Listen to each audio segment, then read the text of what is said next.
শুভ সন্ধ্যা। বিস্তার Chittagong arts complex আয়োজিত সাহিত্যালাপের আসর পাণ্ডুলিপি করে আয়োজনের ৩৩তম পর্বে আপনাদের স্বাগত জানাই। আমাদের আজকের অতিথি মইনুস সুলতান, যে নামটি প্রায় সমার্থক হয়ে গেছে ভ্রমণ সাহিত্য বিষয়টির সঙ্গে, এবং তিনি আসলেই একজন, ইংরেজিতে যাকে বলা হয় গ্লোব ট্রটার, সারা পৃথিবী ঘুরে বেড়ান তার পেশা এবং প্যাশনের টানে, এবং সেই অভিজ্ঞতাগুলি তিনি আমাদের সামনে তুলে ধরেন অত্যন্ত সুখপাঠ্য, অত্যন্ত উপাদেয়, তথ্য সমৃদ্ধ, আকর্ষণীয় ভাষা ও ভঙ্গিতে। আমি শুরুতে মইনুস সুলতানের ছোট্ট একটি পরিচয় আপনার সঙ্গে তুলে ধরতে চাই, তারপর আমরা তার সঙ্গে আলাপচারিতায় মগ্ন হব। মইনুস সুলতান সিলেটের ছেলে, জন্মেছেন 1956 সালে। তার লেখাপড়া শুরু ঢাকা বিশ্ববিদ্যালয়ের বাংলা সাহিত্য হলেও তিনি অচিরেই যুক্তরাষ্ট্রবাসী হন এবং সেখানকার ইউনিভার্সিটি অফ ম্যাসাচুসেটসে আন্তর্জাতিক শিক্ষা বিষয়ে স্নাতক, স্নাতকোত্তর, এমনকি সর্বোচ্চ ডিগ্রি পিএইচডিও লাভ করেন, এবং এটি তার প্রধান জীবিকা বা প্রধান কর্ম হিসেবেই পরিগণিত হয় বাকিটা জীবন।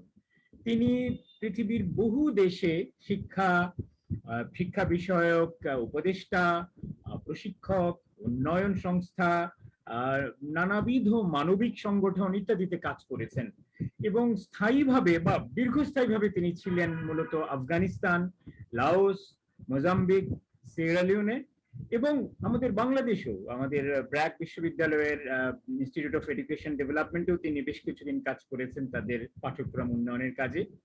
এর বাইরে স্বল্প মেয়াদে তিনি পাকিস্তান, নেপাল, ফিলিপিন্স, ভিয়েতনাম, ওদিকে লাওস তো বলেইছি, জিম্বাবুয়ে, বতসোয়ানা, দক্ষিণ Africa, Georgia, Macedonia, Kosovo, Kyrgyzstan ইত্যাদি বহু দেশে কাজ করেছেন, এবং এর বাইরেও তিনি তার নিজস্ব আকর্ষণে ঘুরে বেরিয়েছেন অন্যান্য আরো অনেক দেশ, এবং তারই অভিজ্ঞতা নিয়ে যে গ্রন্থগুলো রচনা করেছেন তার সংখ্যা ৯ করে ৩০ থেকে ৩৫টির মতো তিনি গ্রন্থ রচনা করেছেন, মূলত ভ্রমণ সাহিত্য এবং ভ্রমণ বিষয়ক ব্যক্তিগত গদ্য।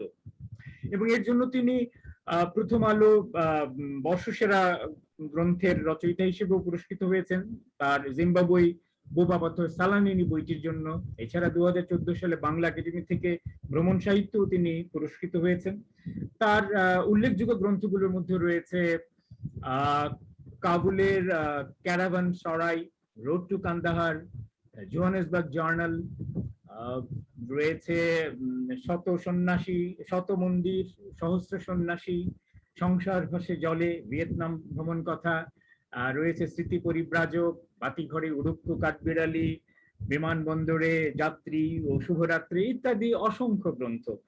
কিছু কিছু তিনি ব্যক্তিগত প্রবন্ধ, রম্য নিবন্ধ তিনি রচনা করেছেন, যার মধ্যে উল্লেখযোগ্য রয়েছে কারাগার, রবীন্দ্রসঙ্গীত ও রোগ জীবাণু, রয়েছে মৃত সৈনিকের জুতোর নকশা, এবং সর্বশেষ তিনি যে গ্রন্থটি রচনা করেছেন এই করোনা কালের তার অভিজ্ঞতাকে নিয়ে, সেটি হচ্ছে যুক্তরাষ্ট্রের মফস্বলে করোনা সংকট এবং বর্ণ বিভেদ বৃত্তান্ত।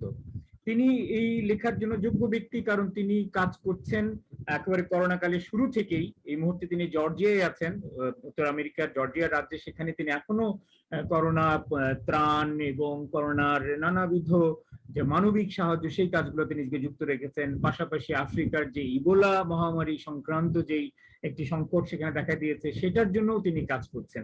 ফলে একজন কাজের মানুষ, কর্মবীর, পাশাপাশি একেবারে আদ্যপান্ত একজন সাহিত্যিক মইনুস সুলতান। তো তাকে আজকে আমাদের মাঝখানে পেয়ে আমরা সত্যি সত্যি আনন্দিত। আশা করি আমাদের পরবর্তী ঘণ্টাখানেক সময় আমরা তার সঙ্গে ভ্রমণ করে বেড়াবো আমাদের পৃথিবীর অনেক অজানা অঞ্চল এবং অনেক সাহিত্যের অনেক অগম্য স্থান। মইনুস সুলতান, আপনাকে আনুষ্ঠানিকভাবে বিস্তারের পক্ষ থেকে স্বাগত জানাচ্ছি আমাদের এই আন্তর্জাল মঞ্চে। অনেক ধন্যবাদ ভাই, অনেক ধন্যবাদ। শোনা যাচ্ছে কি? আমি প্রথমে শোনা যাচ্ছে, শোনা যাচ্ছে। আচ্ছা, একটা ব্যাপার আমি বলি যে অনুষ্ঠানের শুরুতে সঞ্চালককে ধন্যবাদ দেওয়ার একটা শিষ্টাচার আছে। শিষ্টাচার আমি বজায় রাখতে চাই, কিন্তু এই প্রসঙ্গে ছোট্ট একটা অনুভূতির কথাও আমি বলতে চাচ্ছি। অনেক অনেক বছর আগে, এখন অনেক অনেক বছর শব্দটা ব্যবহার করতেছি, গেল শতাব্দীর কোন এক সময়ে, সম্ভবত ৯-এর দশকে, আমি যখন যুক্তরাষ্ট্রে ছিলাম, নিউ ইয়র্কে কার কাছ থেকে শুনলাম আপনি ওকলাহোমাতে পড়াশোনা করতেছেন। বিষয়টা আমার জন্য একটা বিরাট ব্যাপার মনে হলো। আমরা যারা, আমার চেনাশোনা যারা, সকলেই নিউ ইয়র্ক কিংবা মেট্রোপলিটন সিটিগুলোতে আছেন, তো আপনি ওকলাহোমাতে কাজ করেছেন, এই ব্যাপারটা আমার জন্য এক ধরনের প্রেরণার মতো একটা বিষয় হয়ে দাঁড়ালো।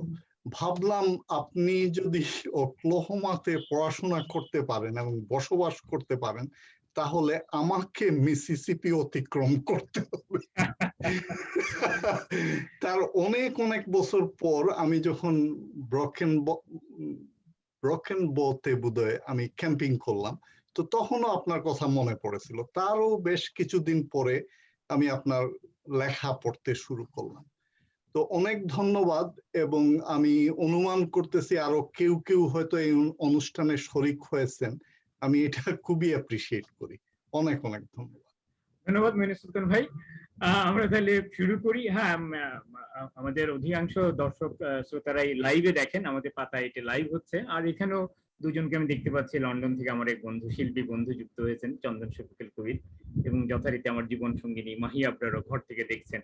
তো আমি প্রথম প্রশ্ন যেটা করে থাকি যে লেখালেখির জগতে কিভাবে পা পড়লো, এবং এতটাই যে কিভাবে এত ব্যস্ত সমস্ত পেশার পাশাপাশি লেখাটাকেও আপনি আপনার জীবনে একটা ব্রত হিসেবে বেছে নিলেন। সেই সূচনা পর্বের গল্পটা, সেই প্রেরণা প্রণোদনা কোন মুহূর্ত থেকে আপনি সাহিত্যকে নিজের জীবনের একটি অঙ্গ হিসেবে একেবারে গেঁথে ফেললেন?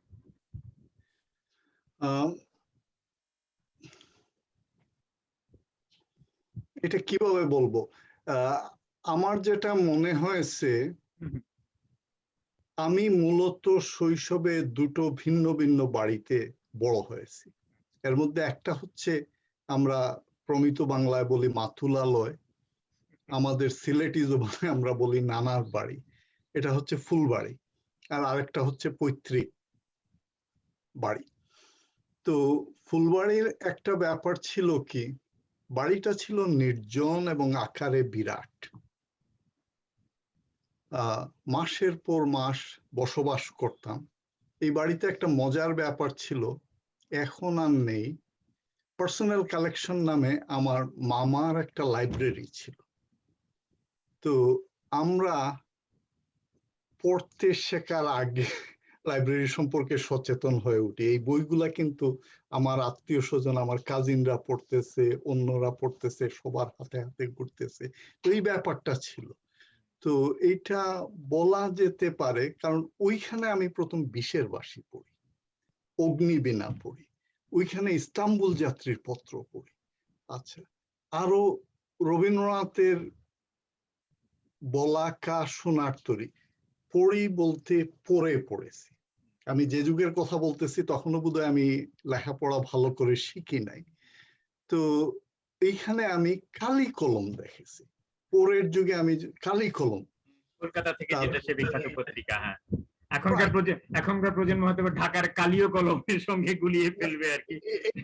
এটা পরেরটা, এটা আবুল হাসনাত সম্পাদনায়, এটা অনেক পরে হয়েছে। আমি যেটা গল্প বলতে, ওই পত্রিকা ভালো করে পড়াটা মুশকিল ছিল, ওইটা হলুদ হয়ে গেছিল, ওই যে অনেক বছর পড়েছিল।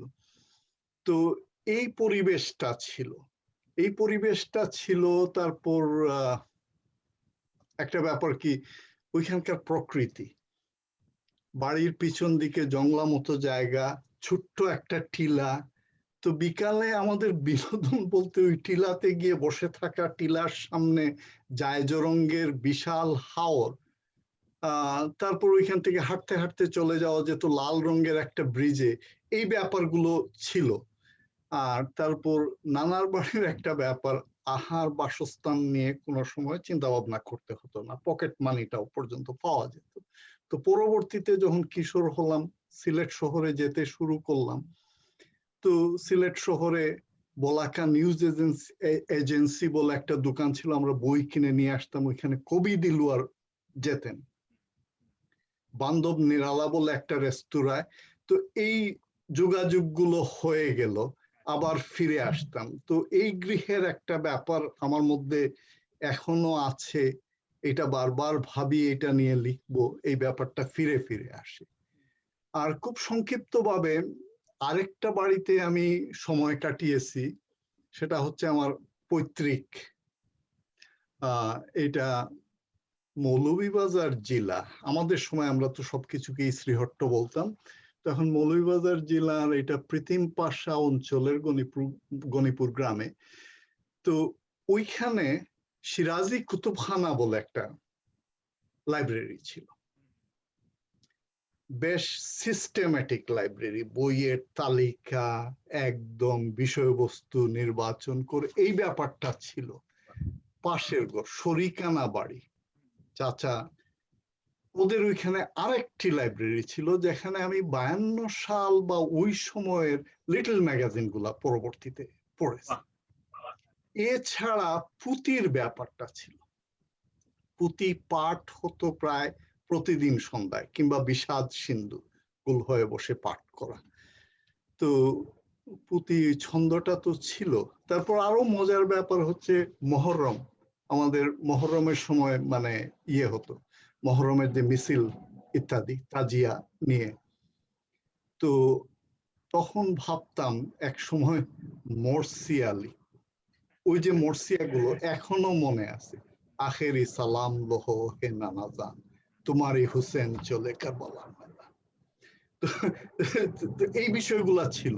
তো এগুলার একটা ব্যাপার হয়তো থাকতে পারে, আর কোনো প্রভাব থাকতে পারে। আমি হ্যাঁ, সেটাই বোঝা গেল যে আপনি একটা সাহিত্যিক পরিবেশেই বেড়ে উঠেছেন বলে তার একটা প্রভাব, প্রবল প্রভাবে নিশ্চয়ই আপনার সঙ্গে কাজ করেছে।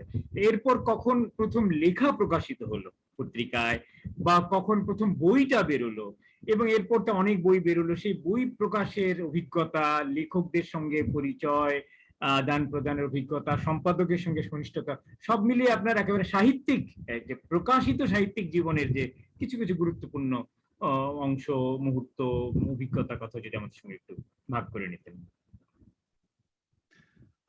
68 সালের দিকে আমি পত্রিকা পড়তে শুরু করি, আগরতলা ষড়যন্ত্র মামলা। আমি পড়তে হতো, আমার এক আত্মীয়, উনি চোখে দেখতেন না, আত্মীয়ই বলবো বা প্রতিবেশী, চোখে কম দেখতেন। তো আমাকে সামান্য পয়সা দিতেন, একটা সিকি দিলে আমি পড়ে দিতাম আর কি, আগরতলা ষড়যন্ত্র মামলা। শেখ মুজিবুর রহমান বঙ্গবন্ধু বা এই নামের সাথে আরেকজন স্টুয়ার্ট মুজিবুর রহমান, এই জিনিসটা নিয়ে খুব দুশ্চিন্তার মধ্যে পড়ে গেছিলাম, যে মানুষ দুইজন না একজন। তো অনেক আগের কথা বলতেছি। তো তখন আবার ওই যে টাপুর টুপুর, কচি কাঁচা ইত্যাদি এগুলা কিন্তু ছিল, এগুলা মানে খুব পরিশ্রম করতে হয় না এগুলা পাওয়ার জন্য। মুকুলের মহফিল, নৌরুজ পত্রিকা বোধহয়, এখন তো নাম মনে করা যাচ্ছে না। তো এইগুলা পাঠ করা কিংবা সদস্য হওয়ার চেষ্টা করা, এই ধরনের একটা ব্যাপার ছিল। এবং তারপর তো খুব দ্রুত 69 হলো, 69-এর পর এটাকে কি বলে, জলোচ্ছ্বাস।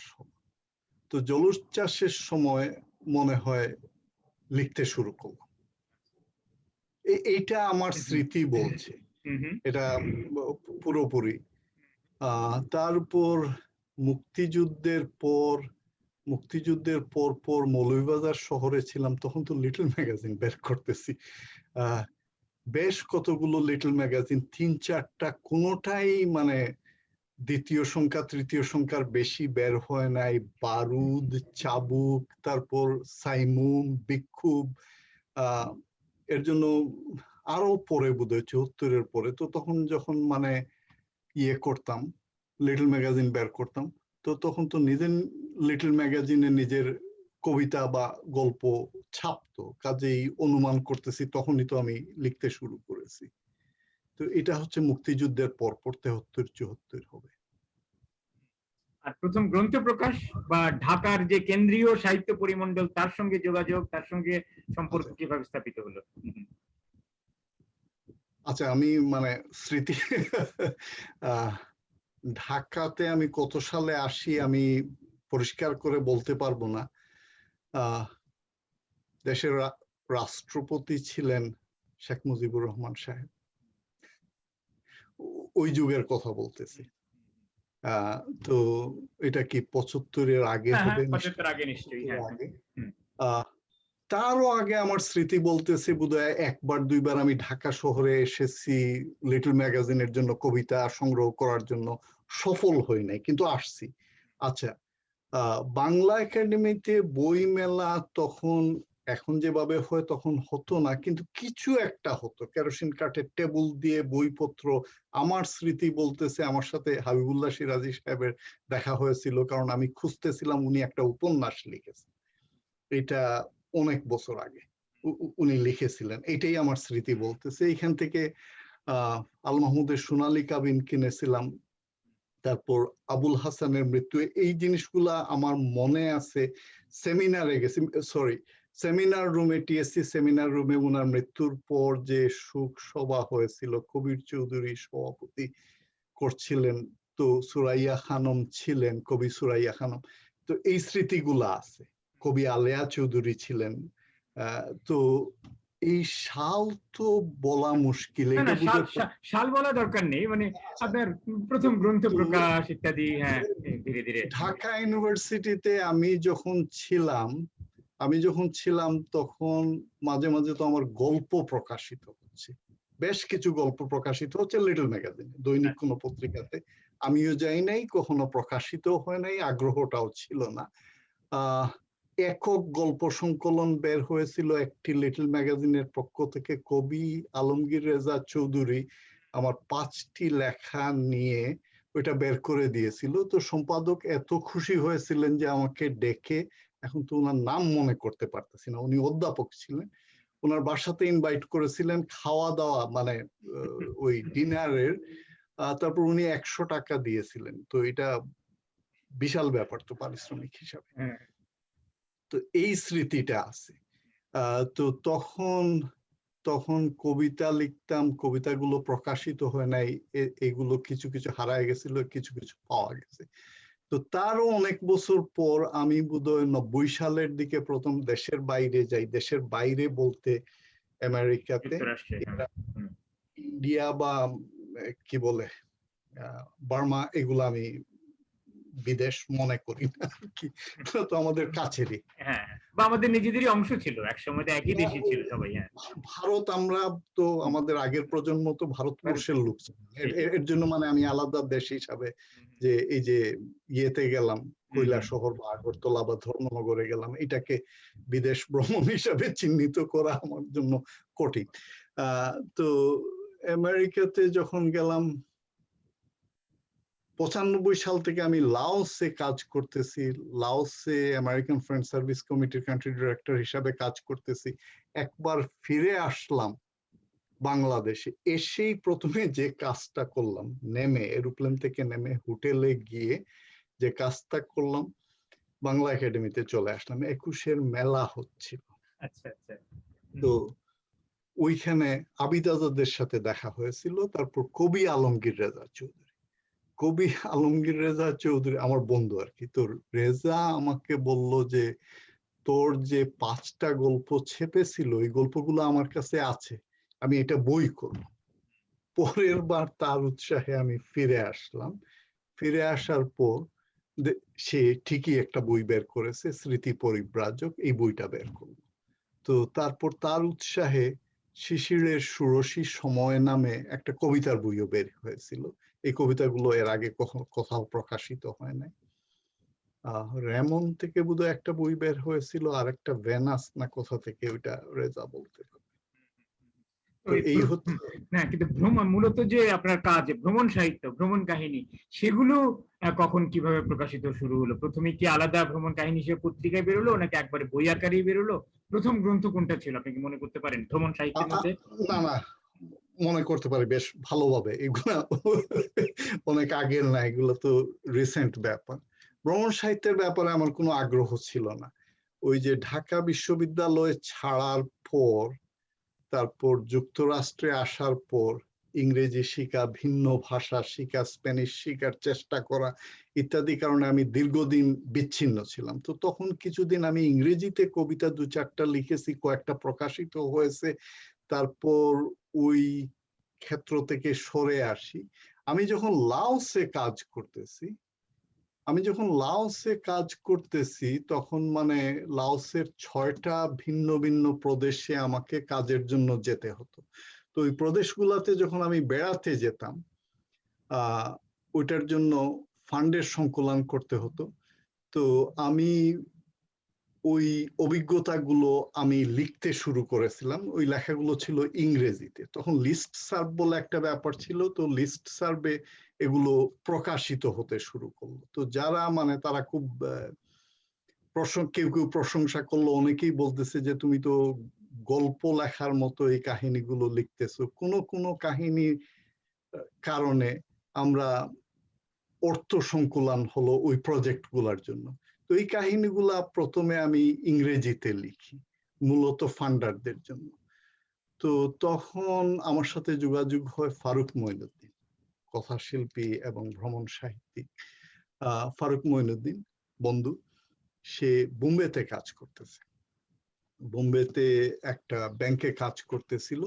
তো তার সাথে আমার চিঠিপত্রে যোগাযোগ ছিল। এর আগে সে চিটাগংয়ে ছিল।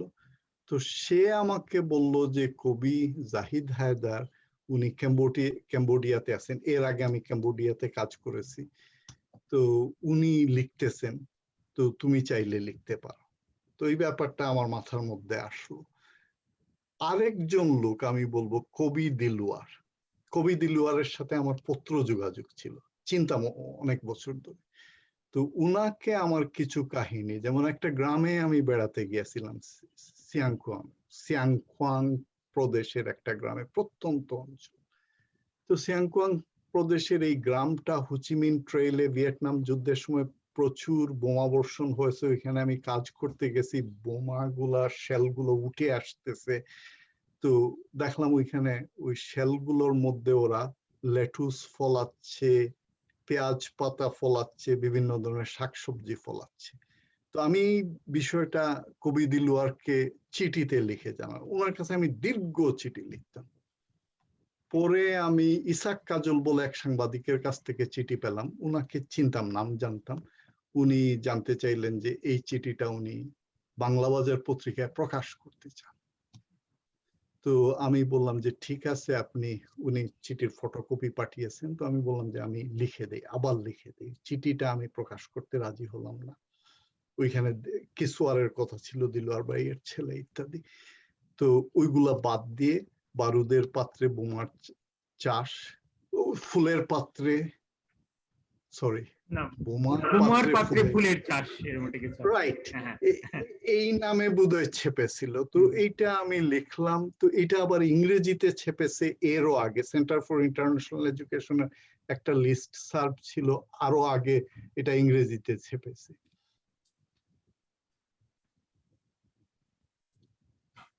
তো এই জিনিসগুলো আমি যখন লিখতে শুরু করি তখন থেকেই মানে আমি মূলত 1-2টা করে লিখতে শুরু করি, তারপর প্রকাশিত হতে শুরু করলো। তারও অনেক পরে, তারও বোধহয় 2-1 বছর পর আলমগীর রেজা চৌধুরী, সে খোলা জানালা বলে একটা পত্রিকাতে বোধহয় কাজ করত, সে আমাকে খুব আগ্রহ নিয়ে চিঠিপত্র লিখলো, বললো যে তুমি লেখা তৈরি করে দাও। তো তখন মানে ইংরেজি লেখাগুলো অনুবাদ করতে গিয়ে এটা আবার রূপান্তর করে আমি তৈরি করি আর কি, এগুলা পাঠাই, এগুলা ছাপতে শুরু করে। তারও অনেক বছর পর, অনেক বছর পর, বোধহয় বছর 10 পর, প্রথম বই শত সন্ন্যাসী সহস্র মন্দির, এটা এটাই বোধহয় প্রথম বই, সাল বলতে পারবো না। ঠিক আছে, আমরা প্রেক্ষাপটটা শুনতে পেলাম।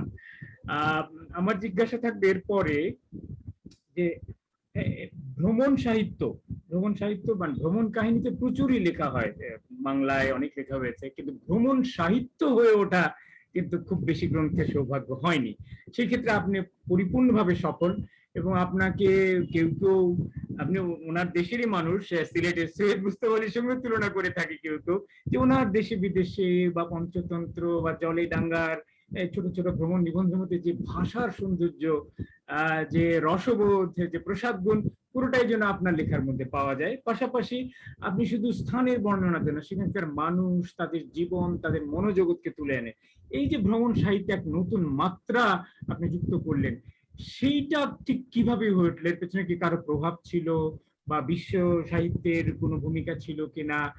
আপনার কি মনে হয়, নিজে কিভাবে আপনি এই জিনিসটাকে ব্যাখ্যা করেন যে ভ্রমণ সাহিত্যে আপনি যে নিজের স্বতন্ত্র স্থানটা করে নিতে সক্ষম হলেন, তার পেছনের প্রভাবক গুলো কি ছিল আসলে?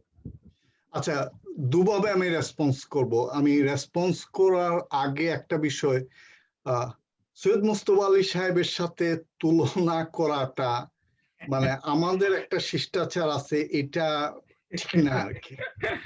এটা ওনার ভাষায় সখ্ত বেয়াদবির মতো হয়ে যায়।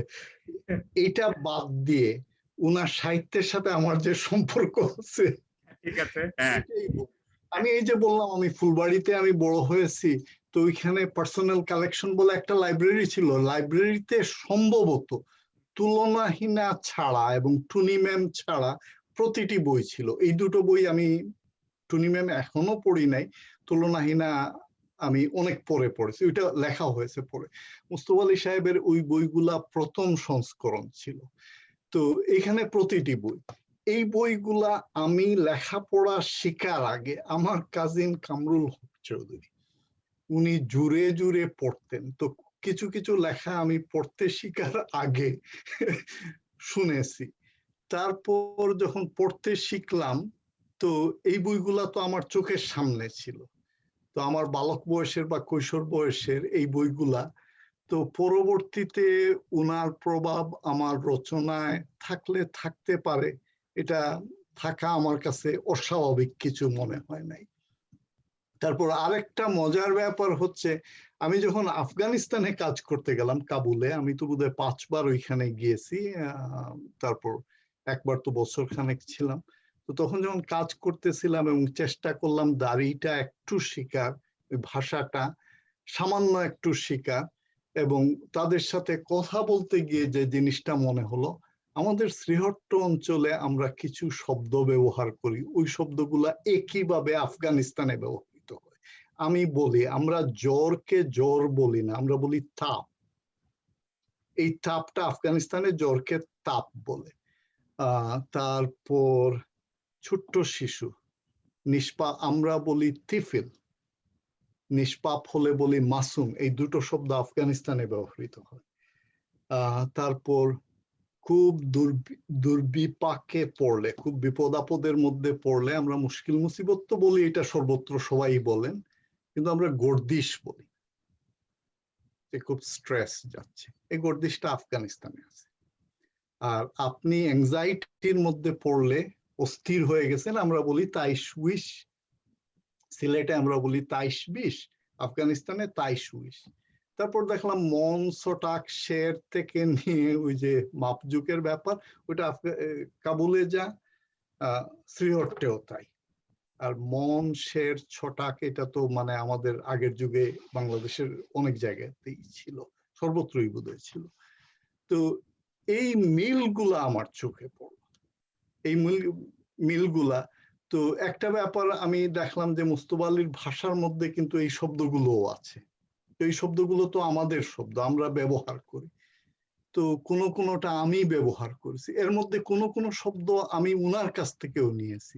যেমন আফগানিস্তানে এটাকে কি বলে, ওয়ারলর্ড। ওয়ারলর্ড যারা মানে ওই যে যাদের অস্ত্র শস্ত্র আছে, একটা এলাকা নিয়ন্ত্রণ করতেছে, ছোটখাটো একটা আর্মি আছে, ওরা হিরোইন ব্যবসা নিয়ন্ত্রণ করতেছে। তো এদের দু একজনের সাথে আমি মোলাকাত করতে গেলাম। মোলাকাত করতে গিয়ে এখন ওয়ারলর্ড শব্দটা বাংলায় আমার কাছে ব্যবহার করার চেয়ে আমার কাছে মনে হলো জঙ্গি লাট বললে এদের ব্যাপারটা ভালো বোঝানো যায়। এই শব্দটা আমি আবিষ্কার করি নাই, এটা কিন্তু মুস্তফা আলী সাহেবের রচনা থেকে আমি নিয়েছি। তো আমার কাছে মনে হয়েছে এটা আমাদের অধিকার আছে না, আগের প্রজন্মের সবচেয়ে উল্লেখযোগ্য লেখক, সবচেয়ে বিখ্যাত লেখক তো এই ব্যাপারটা। তো এই সম্পর্কটা আমি সরাসরি বলতেছি, আমাদের ঋণ আছে না, তো এই ঋণটা তো আমার স্বীকার করার প্রয়োজন আছে। তারপর আরেকটা প্রশ্ন আপনি কি করেছিলেন, এটা তো এখন না মানে আপনার এই যে ভ্রমণ সাহিত্যের যে এই যে স্বাতন্ত্র্য, এই যে ভাষিক সমৃদ্ধি, এই যে নতুন মাত্রা, এটা আপনি ঠিক কিভাবে অর্জন করেন? এর জন্য কি বিশ্ব সাহিত্য পাঠেরও কিছু ভূমিকা রয়েছে? না এটা একটু জাস্ট কৌতূহলী আমরা আর কি। হ্যাঁ, যেহেতু আপনি অনেক দেশ ঘুরেছেন। আচ্ছা, আমি একটা ব্যাপার, আমি প্রথম লিখতে শুরু করি সিস্টেমেটিক্যালি, আপনি যদি ভ্রমণ বলেন, সেটা লাওস থেকে, শত সন্ন্যাসী সহস্র মন্দির। তো এই লেখার জন্য আমি কিছু পদ্ধতি অনুসরণ করেছি। এই পদ্ধতির একটা হচ্ছে, আপনি এই পদ্ধতিগুলোর সাথে পরিচিত। আমি লাওসে গেছিলাম আমার ডক্টরেটের রিসার্চ করতে, ফিল্ড রিসার্চ করতে। তো এটা কালচারাল এথনোগ্রাফির মতো। ওই যে নৃতাত্ত্বিকরা যে ধরনের গবেষণা করেন, তো এই কালচারাল এথনোগ্রাফি করতে গিয়ে গ্রামে বসবাস করতে হয়, দিনের পর দিন, রাতের পর রাত ওইখানে সময় কাটাতে হয়, প্রতিটি বিষয় অনুপুঙ্খ রূপে আপনাকে নোটস নিতে হয়, আমরা বলি ফিল্ড নোটস গবেষকদের ভাষায়। তো এটা আমার তো প্রশিক্ষণ ইউনিভার্সিটি অফ ম্যাসাচুসেটস, এই প্রশিক্ষণটা। তখন কিন্তু আমি ইউনিভার্সিটি অফ ম্যাসাচুসেটস লাওসে যাওয়ার আগে আমি টিচিং অ্যাসোসিয়েট ছিলাম, তো এটা আমি পড়াচ্ছি।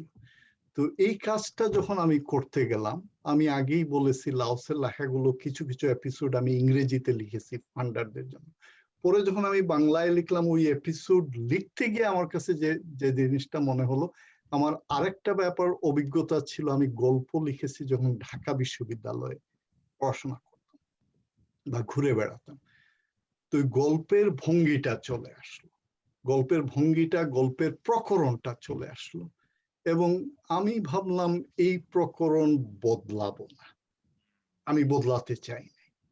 কারণ আমি প্রতিদিন মাঠে যাচ্ছি, হেলিকপ্টার চড়ে প্রত্যন্ত অঞ্চলের গ্রামে পাহাড়ে ত্রাণ বিতরণ করতে যাচ্ছি, মানুষের সাথে দেখা হচ্ছে, মানুষের বাড়িতে ঘুমাচ্ছি, এই কাহিনীগুলা উঠে আসতেছে। আমার কাছে মনে হলো গল্পের ফরম্যাটে এটা প্রেজেন্ট করা যায়। তো এর জন্য আমি কি বিশ্ব সাহিত্যের কাছে ঋণী, না ইউনিভার্সিটি অফ ম্যাসাচুসেটস আমি কালচারাল এথনোগ্রাফি পড়াশোনা করেছি বা পড়িয়েছি, ওইটার কাছে ঋণী, সঠিক করে বলা। আচ্ছা, না আমরা খানিকটা আন্দাজ পেয়েছি। আমার ইচ্ছে ছিল আপনার কাছ থেকে কিছু ভ্রমণ কাহিনী শুনবো, কিছু ভ্রমণের অভিজ্ঞতা, উল্লেখযোগ্য অভিজ্ঞতা, কিন্তু কোত্থেকে শুরু করব ভেবে পাচ্ছিলাম না, কারণ আপনি তো পৃথিবীর কোনো অঞ্চল, কোনো মহাদেশে বাদ রাখেনি। তো তবে আমার সহায়তা এসছেন একজন পাঠক, উনি লাইভে, তিনি আপনারও একজন বেশ খুবই অনুরাগী পাঠক, তিনি নিজেও খুব ইতিহাসে আগ্রহী, চট্টগ্রামের হারুন রশিদ, তিনি ইতিহাস এবং নিয়ে কাজ করেন আর কি। তিনি একটি প্রশ্ন করেছেন আপনার জন্য, যে আপনার ভ্রমণ সাহিত্যের মধ্যে আফ্রিকার অংশগুলো সবচেয়ে উল্লেখযোগ্য, সবচেয়ে উপভোগ্য মনে হয়েছে। আপনার আফ্রিকার অভিজ্ঞতা সম্পর্কে কিছু বলুন। তাহলে আফ্রিকারই কিছু অভিজ্ঞতা আমার সঙ্গে ভাগ করে নিতে পারেন আর কি এই সুযোগে। আচ্ছা, মজার ব্যাপার, উনার নামের সাথে আমি পরিচিত, খুব ভালো করে পরিচিত, তো উনাকে শুভেচ্ছা। আফ্রিকার ব্যাপারটা একটা জিনিস আমি বলি, আমার প্রথম দিকের ভ্রমণের অভিজ্ঞতা ছিল লাওস, ভিয়েতনাম, কম্বোডিয়া এবং ওই অঞ্চলের দেশগুলো। তারপর যখন সহস্রাব্দে আমি আমেরিকাতে চলে আসলাম, আমেরিকাতে আসার পর এটা অভিজ্ঞতা মূলত কিরগিজস্তান, তারপর ওই দেশগুলো, আফগানিস্তান খানিকটা, এবং উজবেকিস্তান এন্ড সো অন। তো এটা সেন্ট্রাল এশিয়া।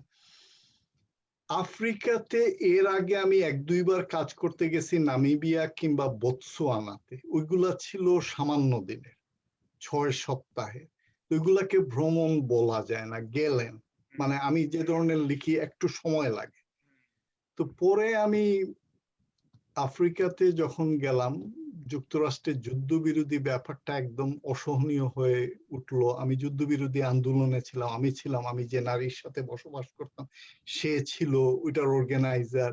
তারপর আমার কন্যা, ছোট্ট মেয়ে, ওকে নিয়ে আমরা মিছিলে যেতাম, ওইটা নিয়ে যুক্তরাষ্ট্রের যুদ্ধবিরোধী আন্দোলন, ওই যে মৃত সৈনিকের জুতার নকশা, ওইটা অনেকটা ডকুমেন্টেশনের মতো লেখার পর আফ্রিকার ব্যাপারে আমার আগ্রহের সূত্রপাত হলো ওই যে বিভিন্ন সামার ইনস্টিটিউট প্রশিক্ষণ প্রোগ্রামে আমি প্রশিক্ষক হিসাবে কাজ করতাম। আফ্রিকা থেকে লোকজন আসতেন, সাউথ আফ্রিকা থেকে আসতেন, লিসোথো থেকে আসতেন, বতসোয়ানা থেকে আসতেন, নানা দেশ থেকে আসতেন। এদের সাথে তখন কিন্তু বন্ধুত্ব এবং যোগাযোগটা বেশ তৈরি হয়েছে।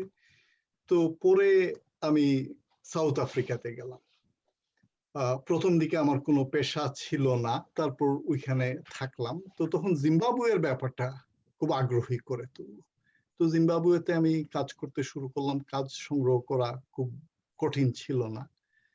তো ওইখানে মূলত প্রিটোরিয়াতে বসবাস করতাম, জিম্বাবুয়েতে যেতাম, বাসে চড়ে যেতাম। বাসে গেলে লোকজনের সাথে কথা বলা যায়, বাস গিয়ে পৌঁছায় না সময় মতো, রাত্রি কাটাতে হয় কারো বাড়িতে, কোনো হোটেলে কিংবা। তো এইভাবে মানে আফ্রিকার অভিজ্ঞতা। তো জিম্বাবুয়েতে তো কতবার গিয়েছি এটা এখন তো সঠিকভাবে বলা যাবে না। কোনো কোনো সময় 2 মাস 3 মাস সময় কাটিয়েছি। জিম্বাবুয়ে থেকে একবার আমাকে বহিষ্কার করেছিল, কারণ আমি এখানে ভিজিটিং স্কলার বলে গেছি, তারপর লোকজনকে ইন্টারভিউ করতেছি আমার লেখার জন্য। ওই ইন্টারভিউ ব্যাপারটা আমি বেশিরভাগ লাওসে কিছু করেছি। জিম্বাবুয়েতে যখন গেলাম তখন সিস্টেমেটিক্যালি ইন্টারভিউ করতে শুরু করলাম, যে একটা লেখা তৈরি করতে হলে 4-5 জনকে ইন্টারভিউ করে তারপর তথ্যগুলো যাচাই করে এটা গ্রন্থনা করা। তো জিম্বাবুয়ে তারপর আরো কিছু কিছু ব্যাপার করতে শুরু করলাম, যেমন হোটেলে না থেকে কাউকে পেইং গেস্ট হিসাবে কিছু আর্থিক সহায়তা করে বাড়িতে থাকা, তখন পরিবারের সাথে যোগাযোগটা হয়। তো এটা হচ্ছে প্রথম দিকের অভিজ্ঞতা আফ্রিকা। পরে তো মোজাম্বিকও আপনি দীর্ঘদিন ছিলেন। আচ্ছা, ওই সময় মোজাম্বিকে আমি কয়েকবার যাই, কোন সময় 1 মাস, কোন সময় 3 মাসের। ওইগুলো হচ্ছে কনসালটেন্সি। দরিদ্র ছিলাম, তো দরিদ্র ছিলাম, উপার্জন করতে হতো। মেয়ে ইন্টারন্যাশনাল স্কুলে পড়তেছে, উপার্জন তো করতে হতো। তো মোজাম্বিকে আমি আমেরিকান ফ্রেন্ড সার্ভিস কমিটির কনসালটেন্সি করি, আরো কারো কনসালটেন্সি করি। তো এতে সুবিধাটা হয়েছে রাহা খরচটা ওই দিক থেকে আসতো। তো মোজাম্বিকের গ্রামে থেকেছি ওই যে প্রোগ্রাম ইভালুয়েট করার জন্য। তো ওই সময় মোজাম্বিক নিয়ে আমি লিখতে শুরু করেছিলাম। মোজাম্বিকের লেখাগুলো প্রকাশিত হয়েছে কিনা এখন তো মনে করতে পারতেছি না। মোজাম্বিক নিয়ে বোধহয় আমার বই এখনো প্রকাশিত হয়, বই এখনো আসেনি। হ্যাঁ, কিন্তু আমি লিখেছি। লিখার ব্যাপারটা আমি বলি, যখন আমি মাঠে যাই তখন আরেকটা ব্যাপার আফ্রিকাতে আমি শুরু করেছি, লাওসে এটা একটু করেছি। লাওসে ছিল লিভড এক্সপিরিয়েন্স। আমি 5 বছর বসবাস করেছি। প্রতিদিন একটু একটু করে ভাষাটা শেখার চেষ্টা করতাম। মোজাম্বিকে যে কাজটা করতে শুরু করলাম, লাওসে যেটা আমি করি নাই, মোজাম্বিকে এবং জিম্বাবুয়েতে। আমি জানি না কেউ লক্ষ্য করেছেন কিনা, আমার লেখাতে প্রকৃতি এবং নিসর্গের কিছু বর্ণনা থাকে। এই বর্ণনাগুলো যখন আমি দেখতেছি তখন নোটস নিতে শুরু করলাম। এটা বাড়িতে ফিরে এসে নোট না নিয়ে তখন। এটার কিছু টেকনিক্যাল সমস্যা আছে। ওই মাঠে দাঁড়ায়, পাহাড়ের তলায় দাঁড়িয়ে কিংবা পাহাড়ে উঠার সময় একটা পাথরে বসে নোটস নেয়া এবং প্রত্যেকটা ডিটেইল ধরে রাখা। তো এই ব্যাপারটা জিম্বাবুয়ের বইতে এসেছে। আফগানিস্তানে এটা কিন্তু আমি করি নাই। আফগানিস্তানে না করার একটা প্রধান কারণ হচ্ছে, যখন আমরা কাজ করতে যাই, কাউকে ইন্টারভিউ করতে যাই বা বাইরে যাই, তখন ওই যে নিরাপত্তা প্রহরীরা সাথে থাকতো, তারপর লোকজন ওইখানে আপনি বসে আপনি লিখতে শুরু করলেন, এগুলা সবসময় নিরাপদ না। তো এই কাজটা কিন্তু আফগানিস্তানে নাই। তো এই ধরনের বর্ণনা আপনি আফগানিস্তানে পাবেন না। বর্ণনাগুলো তৈরি হয়েছে ফিরে এসে, ঘুরে এসে। কিন্তু জিম্বাবুয়ের বর্ণনা এবং মোজাম্বিকের বর্ণনা, প্রথম যে জিনিসটা করতে শুরু করলাম, যখন যে পরিসরে ঘোরাফেরা করতেছি তাৎক্ষণিকভাবে নোটস নেওয়া। এবং আপনার নোটস নিই। হ্যাঁ, আপনার কিছু ক্যাম্পিং এর কিছু ট্রেইলের লেখাও পড়েছি, তো আমার মনে হয় ওখানে এমন গভীর বর্ণনা পাওয়া যায় প্রকৃতির, এমন একেবারে ঘনিষ্ঠ, ওইটা ওই মুহূর্তে না হলে বোধহয় সম্ভব নয় আসলে, পরে এত ছোট ছোট ডিটেলস মনে রাখারও কথা না। আচ্ছা, আমার নিজের আগ্রহ কিন্তু আসলে ল্যাটিন আমেরিকা নিয়ে, বিশেষ করে নিকারাগুয়া। আমি দেখেছি আপনি নিকারাগুয়া নিয়ে দুটি গ্রন্থ রচনা করেছেন। আমি Right. নিজেও নিকারাগুয়ার উপরে সালমান রুশদির যে দ্য জাগুয়ার স্মাইল, এই বইটা আমি অনুবাদ করেছি বাংলায় আর কি। আচ্ছা আচ্ছা। হ্যাঁ, বলে নিকারাগুয়া বিষয়ে আমার একটা আগ্রহ রয়েছে। তো আপনার নিকারাগুয়া অভিজ্ঞতার যদি দু একটা ভাগ আমাদের সঙ্গে দিতে পারতেন আর কি। না, নিকারাগুয়ার মজার ব্যাপার হলো কি, এখন তো সাল মনে করতে পারতেছি না, আমি আফগানিস্তানে ফিরে আসলাম বোধহয় 2010 সাল। তো ফিরে এসে দেখি যে নারীর সাথে আমি সংসার করতাম, মানে দীর্ঘদিন আফগানিস্তানে ছিলাম, ফিরে এসে দেখি সে কূটনৈতিক হয়ে গেছে, মানে যুক্তরাষ্ট্রের ডিপ্লোম্যাট। তো আমি নিজে মানে বিবাহিত হওয়ার কারণে কূটনৈতিক স্ট্যাটাসটা পেয়ে গেলাম, মানে ওইসব জায়গায় যাওয়ার অধিকার। তো তখন আমি একটা কাজ শুরু করলাম, আমাদের পরিকল্পনা ছিল মেক্সিকোতে যাব। তো মেক্সিকোতে যাওয়ার আগে আমি যে জিনিসটা লাওস থেকে শুরু করেছি, কোনো দেশে যাওয়ার আগে ওই সিস্টেমেটিক্যালি ওই দেশের কিছু কিছু জিনিস স্টাডি করা, এরিয়া স্টাডি, এটা আপনি তো খুবই পরিচিত। মেক্সিকোতে যাওয়ার আগে এই সুযোগটা আসলো। মেক্সিকোর উপর এবং ল্যাটিন আমেরিকার উপর কিছু কোর্স, স্টেট ডিপার্টমেন্ট কিছু কোর্সের আয়োজন করেছিল। এই কোর্সগুলো আমি নিতে পারলাম, এর জন্য আমাকে কোনো টাকা পয়সা দিতে হতো না, টিউশন ফি দিতে হতো না। তখন স্পেনিশ ভাষা শিখতে গেলাম ল্যাঙ্গুয়েজ ইনস্টিটিউটে গিয়ে মাস 6 তো তখন একটা অপশন ছিল যে কোনো দেশে গিয়ে কোনো পরিবারের সাথে থেকে ওই ভাষাটা শেখা। তো তখন আমি নিকারাগুয়াতে গেলাম। তো যেহেতু আমি আফগানিস্তানে ফিরে এসেছি, অন্য কোনো চাকরিতে যাই নাই, পুরো দস্তুর বেকার, নিকারাগুয়াতে গেলাম। তো 6 সপ্তাহের জন্য গেলাম, থেকে গেলাম 3 মাস, আবার ফিরে গেলাম। ফিরে যাওয়াটা তো কঠিন, ঢাকা থেকে কক্সবাজার যাওয়ার মতোই।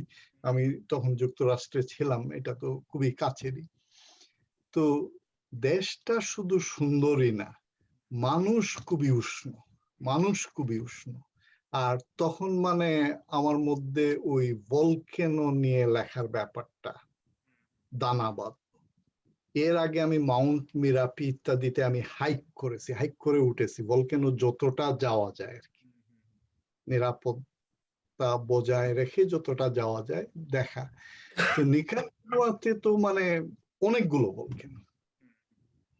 তো ওইখানে ঘুরে বেড়ানোর ব্যাপারটা মাথায় আসলো, আবার ফিরে গেলাম। তো ভলকেনো গুলোতে ক্যাম্পিং করলাম, ভলকেনোর আশেপাশে। তো এই লেখাগুলো একটা দুটো হয়তো ছেপেছে, বই আকারে বেরোয় নাই। এখন এখন এটাকে কি বলবো, কাউকে আমি বলি যে আমি আগ্নেয়গিরি নিয়ে একটা ভ্রমণ লিখবো, এটা বললে বিষয়টা কি, এটা বোঝানো এত সংকট হয়ে দাঁড়ায়। ভ্রমণ বলতে একটা ব্যাপার, আমি মানে প্যাকেজ ট্যুরের বিরোধিতা করতেছি না, যারা করেন এটা তো ভালো জিনিস, এতে পরিধি বাড়ে। কিন্তু আরেক ধরনের ভ্রমণের ব্যাপারে আমার আগ্রহ আছে। আমার জীবনের একটা ব্যাপক অভিজ্ঞতা হচ্ছে হাইকিং এন্ড ক্যাম্পিং। তো আমি তো ভাবতেছি যে আগ্নেয়গিরি নিয়ে একটা ভ্রমণে লিখবো। অনেক ধন্যবাদ। বাংলা সাহিত্যে বিখ্যাত বই আছে আগ্নেয়গিরি শিখরে পিকনিক, অশোক রুদ্র নামক একজন এটা ঠিক ভ্রমণ কাহিনী নয়, কিন্তু ইন্টারেস্টিং বই আর কি। আচ্ছা, যাই হোক, আমরা অনেকক্ষণ ভ্রমণ, আপনার ব্যক্তিগত অভিজ্ঞতা, পর্যটনের কথা শুনলাম। এবার একটু খানিকটা গম্ভীর বিষয়ে আসি। সেটা হচ্ছে বাংলাদেশের সাহিত্য, বাংলাদেশের সমকালীন সাহিত্য। বাংলাদেশের স্বাধীনতা 50 বছর হয়ে গেল। তো আপনি তো একজন মানে প্রবল পাঠক ছিলেন, একেবারে কৈশোর পাঠক। আমাদের ক্লাসিক সাহিত্য, সমকালীন সাহিত্য, বিশ্ব সাহিত্য প্রচুর পড়েছেন। সেই পড়ার অভিজ্ঞতার মানদণ্ড অন্তত আপনার কি মনে হয়, আমাদের বর্তমান সাহিত্যের মান, অবস্থান, আমরা কোথায় এসে দাঁড়িয়েছি, কোথায় আমাদের শক্তি, কোথায় দুর্বলতা, যদি একটা নির্মোহ নির্ব্যক্তি মূল্যায়ন আপনার কাছে পেতাম। আচ্ছা, একটা বিষয় আমি বলি, আমি বাংলাদেশে যতদিন ছিলাম পড়াশোনার ক্ষেত্রটা ছিল সাহিত্য, সবসময় সাহিত্য। বাইরে যাওয়ার পর একটা ব্যাপার হয়েছে, আমি সত্যি কথা বলতেছি, সাহিত্য কম পড়েছি। এর একটা কারণ ছিল, সাহিত্য কম পড়েছি এর অর্থই না যে সাহিত্যে আমি আগ্রহ হারিয়েছি।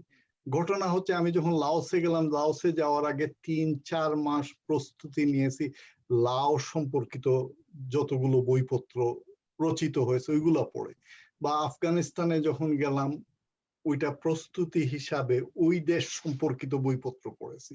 তো এই যে সময়টা, তো ওই দেশের সাহিত্য সম্পর্কে হয়তো খানিকটা জানা গেল, তো এটাকে ঠিক বিশ্ব সাহিত্য বলা যায় না কোনো অবস্থাতেই। তবে একেবারে যে পড়ি নাই, একেবারে যে কিছুই জানি না, এটাও তো মানে বাড়াবাড়ি রকমের মন্তব্য হয়ে যায়। তো এখন একটা ব্যাপার বারবার মনে হয়েছে, আমার সবসময় মনে হয়েছে বাংলা সাহিত্যে এত ভালো বই রচিত হয়েছে, মানে গদ্যে এবং কবিতায়। এই জিনিসটা কিন্তু আমার সব সময় মনে হয়েছে। এবং সাম্প্রতিক কাল, আপনি তো সাম্প্রতিক কাল বললেন, এখন আমার মুশকিল হয়েছে আমি অনলাইনে পড়তে পারি না, আমার চোখে খুব সমস্যা হয়। আমার সাম্প্রতিক কাল বলতে এখন আখতারুজ্জামান ইলিয়াস তো আমাদের সময় লিখেছেন, আমি তো উনাকে দেখেছি গলায় ঝুলা এবং পাইপ নিয়ে হেঁটে যাচ্ছে, দেখেছি। তারপর হাসান আজিজুল হক আমাদের সময়, তো শামসুর রহমান আল মাহমুদ, এটা তো আমার কাছে সাম্প্রতিকই তো মনে হয়। তো এরা তো সবাই বিশ্বমানের। এখন আপনি হয়তো একটা প্রশ্ন করতে পারেন যে অনুবাদ ভালো হচ্ছে না। আচ্ছা ঠিক আছে, যদি মেনেও নেই অনুবাদ ভালো হচ্ছে না, হয়তো হবে, ওইটা নিয়ে হীনমন্যতার কিছু নাই। আমরা খুঁজে ল্যাটিন আমেরিকার সাহিত্য অনুবাদ করি। আপনার তো অনুবাদের একটা দ্বিতীয় সংস্করণ বোধহয় কালকে বেরিয়েছে। বাংলাদেশে যারা অনুবাদ করেন, আমার বন্ধু ফারুক চমৎকার অনুবাদ করে, আরো অনেকে, রাজু আলাউদ্দিন আমার আরেক বন্ধু খুবই সুন্দর অনুবাদ করেন। বিদেশিরা আমাদের কবিতা এবং আমাদের গদ্য যথেষ্ট মাত্রায় অনুবাদ করে নাই। এই সমস্যাটা আমাদের না, সমস্যাটা তাদের। আমরা যখন অন্য দেশে যাই আমরা খোঁজ খবর করে পড়ি, এখন তারা যদি কম পড়ে তো ঠিক আছে, যখন আগ্রহী হবে তখন পড়বে। তো আমার কাছে এটা দুশ্চিন্তার কোনো কারণ দেখি না। আমার কাছে মনে হয় আমরা চমৎকার একটা বুনিয়াদের উপর দাঁড়ায় আছি। ধন্যবাদ। এটা হলো একটা দিক, অর্থাৎ লেখালেখি, লেখক এবং সৃষ্টিশীলতার দিক। আরেকটা দিক হচ্ছে প্রকাশনার দিক। এটা তো একে অপরের পরিপূরক। এটা প্রকাশনা শিল্পটাও একটা খুব গুরুত্বপূর্ণ বিষয়। আপনি বাইরে কাজ করেছেন, আপনার পেশাগত কাজ করেছেন, অন্যান্য সূত্র দেখেছেন ওখানে প্রকাশনা শিল্পটা কিভাবে কাজ করে। আমাদের প্রকাশনা শিল্প কতখানি প্রাপ্তবয়স্ক, কতখানি বিকশিত, কতখানি পেশাদার হয়ে উঠতে পেরেছিল আপনার মনে হয়, বা আমাদের সংকট গুলো কত? আপনার তো অনেকগুলো বই বেরিয়েছে, অনেক প্রকাশনের সাথে আপনাকে লেনদেন করতে হয়েছে, অভিজ্ঞতা হয়েছে আর কি।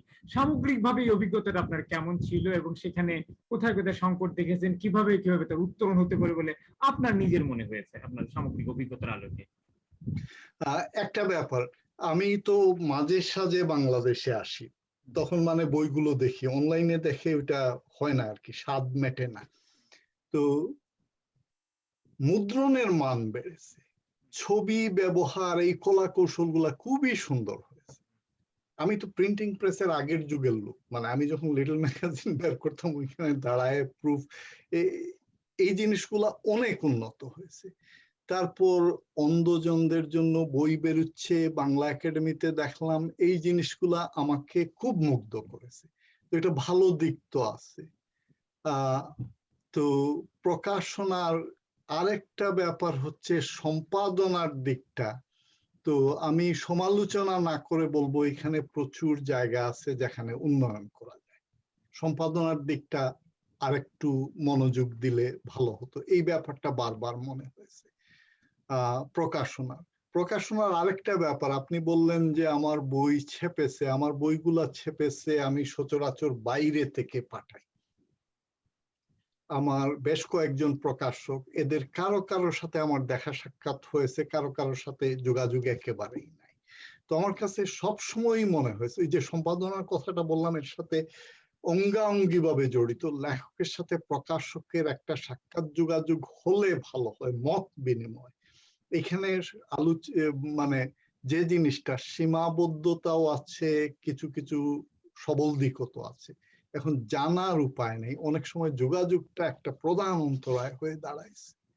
এবং বিশেষ করে সম্পাদনার ক্ষেত্রে আমার কাছে বারবার মনে হয়েছে একটা লিখিত প্রটোকল থাকলে, যে যেভাবে আমরা সাইটেশন ব্যবহার করব, যেভাবে আমরা রেফারেন্স গুলা দেব, যেভাবে যারা সম্পাদনা করবেন, সম্পাদকের অধিকারকে আমি স্বীকার করি, কিন্তু এই সাথে আমিও চাই সম্পাদক আমার সাথে যোগাযোগ করুন, আমার শব্দটা যখন বদলাবেন এটা আমার সাথে আলাপ করে বদলালেও তো হয়, বা অনুমতির ব্যাপার না হয় বাদই দিলেন, কথাবার্তা তো বলা যায়।